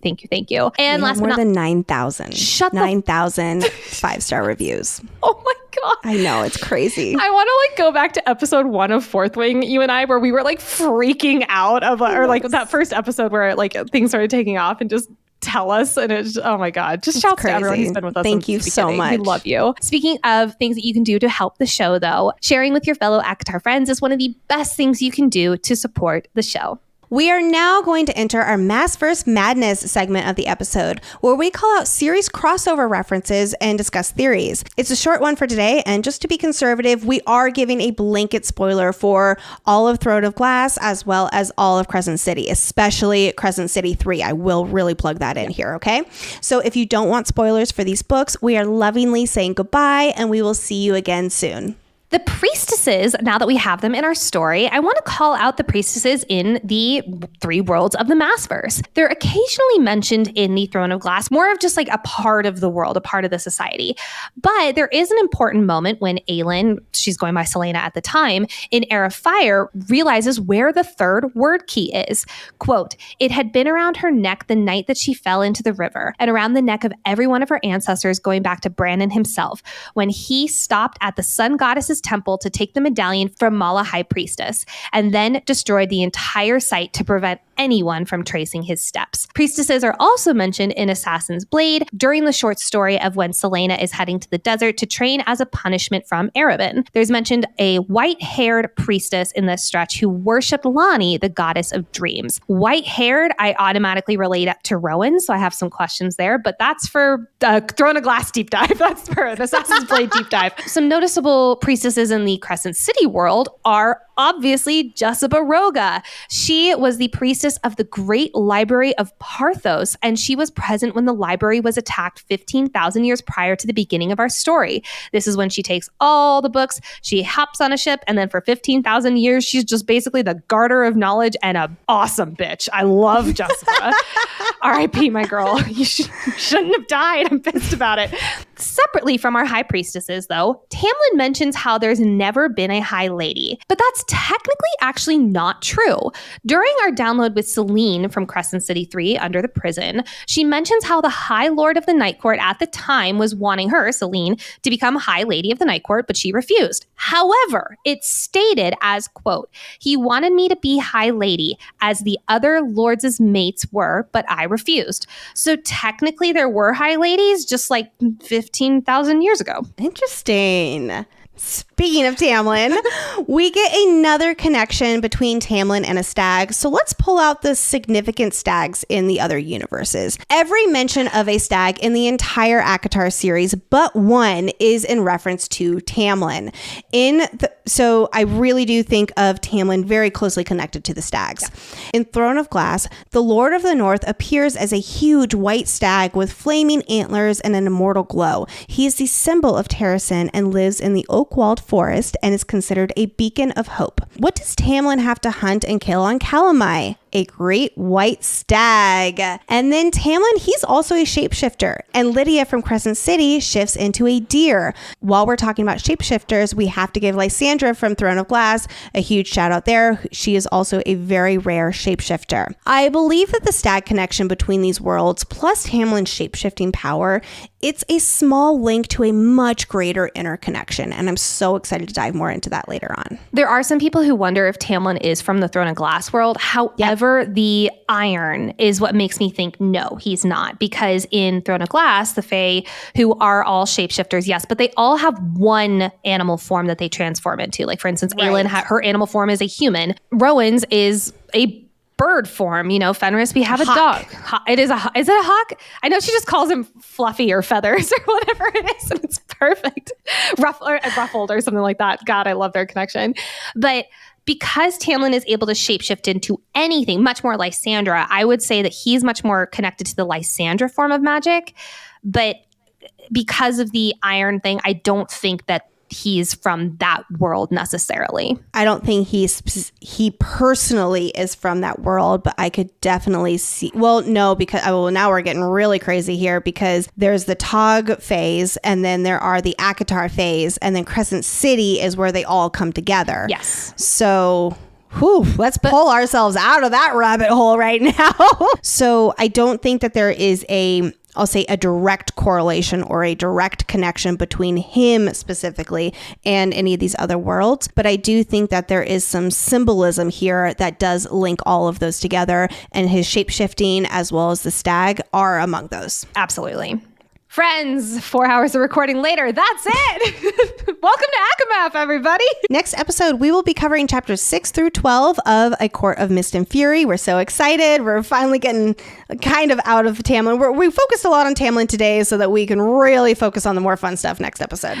Thank you, as always, to our executive producer, Hayden, aka our sanity manager. We truly don't know what we would do without you. If you want more content, community, and connection, go ahead and check out our Patreon at patreon.com/Fantasy Fangirls, and we can't wait for you to join the party. Speaking of more content, our April newsletter is coming out this Thursday, and so if you want to be sure to get on our email list, please go ahead, subscribe in the show notes link, and we will see you on Thursday in the inbox. And if you want even more content, you gotta follow us on social media, friends. Like, I don't know what else to tell you. At Fantasy Fangirls Pod, there is so much more on there. Go follow. And if you have not already, please take a moment and rate and review the podcast. If you listen to any podcast, hitting that 5-star button, writing a little love note in the review section is one of the best things you can do for those shows. But the best thing you can do, the top tier, the most bestest, is to share this episode with your fellow ACOTAR friends. If you too have a lot of feelings about Tamlin, but you don't want to get so angry where you're having to voice them out for 4 hours, but you just want to listen to someone voice them out for at least 3 hours, share this episode with them, and then you and your friend can vent together. I swear to God, we're not going to be as mad at Tamlin. It's like, wow, like really, like I really hope this is not your first time listening to us, because we're a lot more fun usually.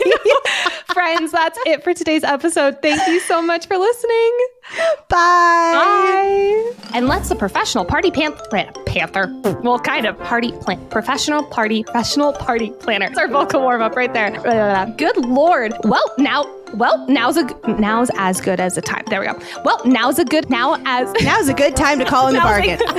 Shouts to the toasted coconut flavor. I keep taste. Taste. Smells. Blah, blah, blah, blah. Blah. And blah. I'm looking and it's like, wait a second. I thought I said a whole bunch of stuff. I might have like accidentally deleted something. Whoops. Blah. Claws. There we go. It's grass. Here's where I went. Sorry. I was like, where is this? I found the last section.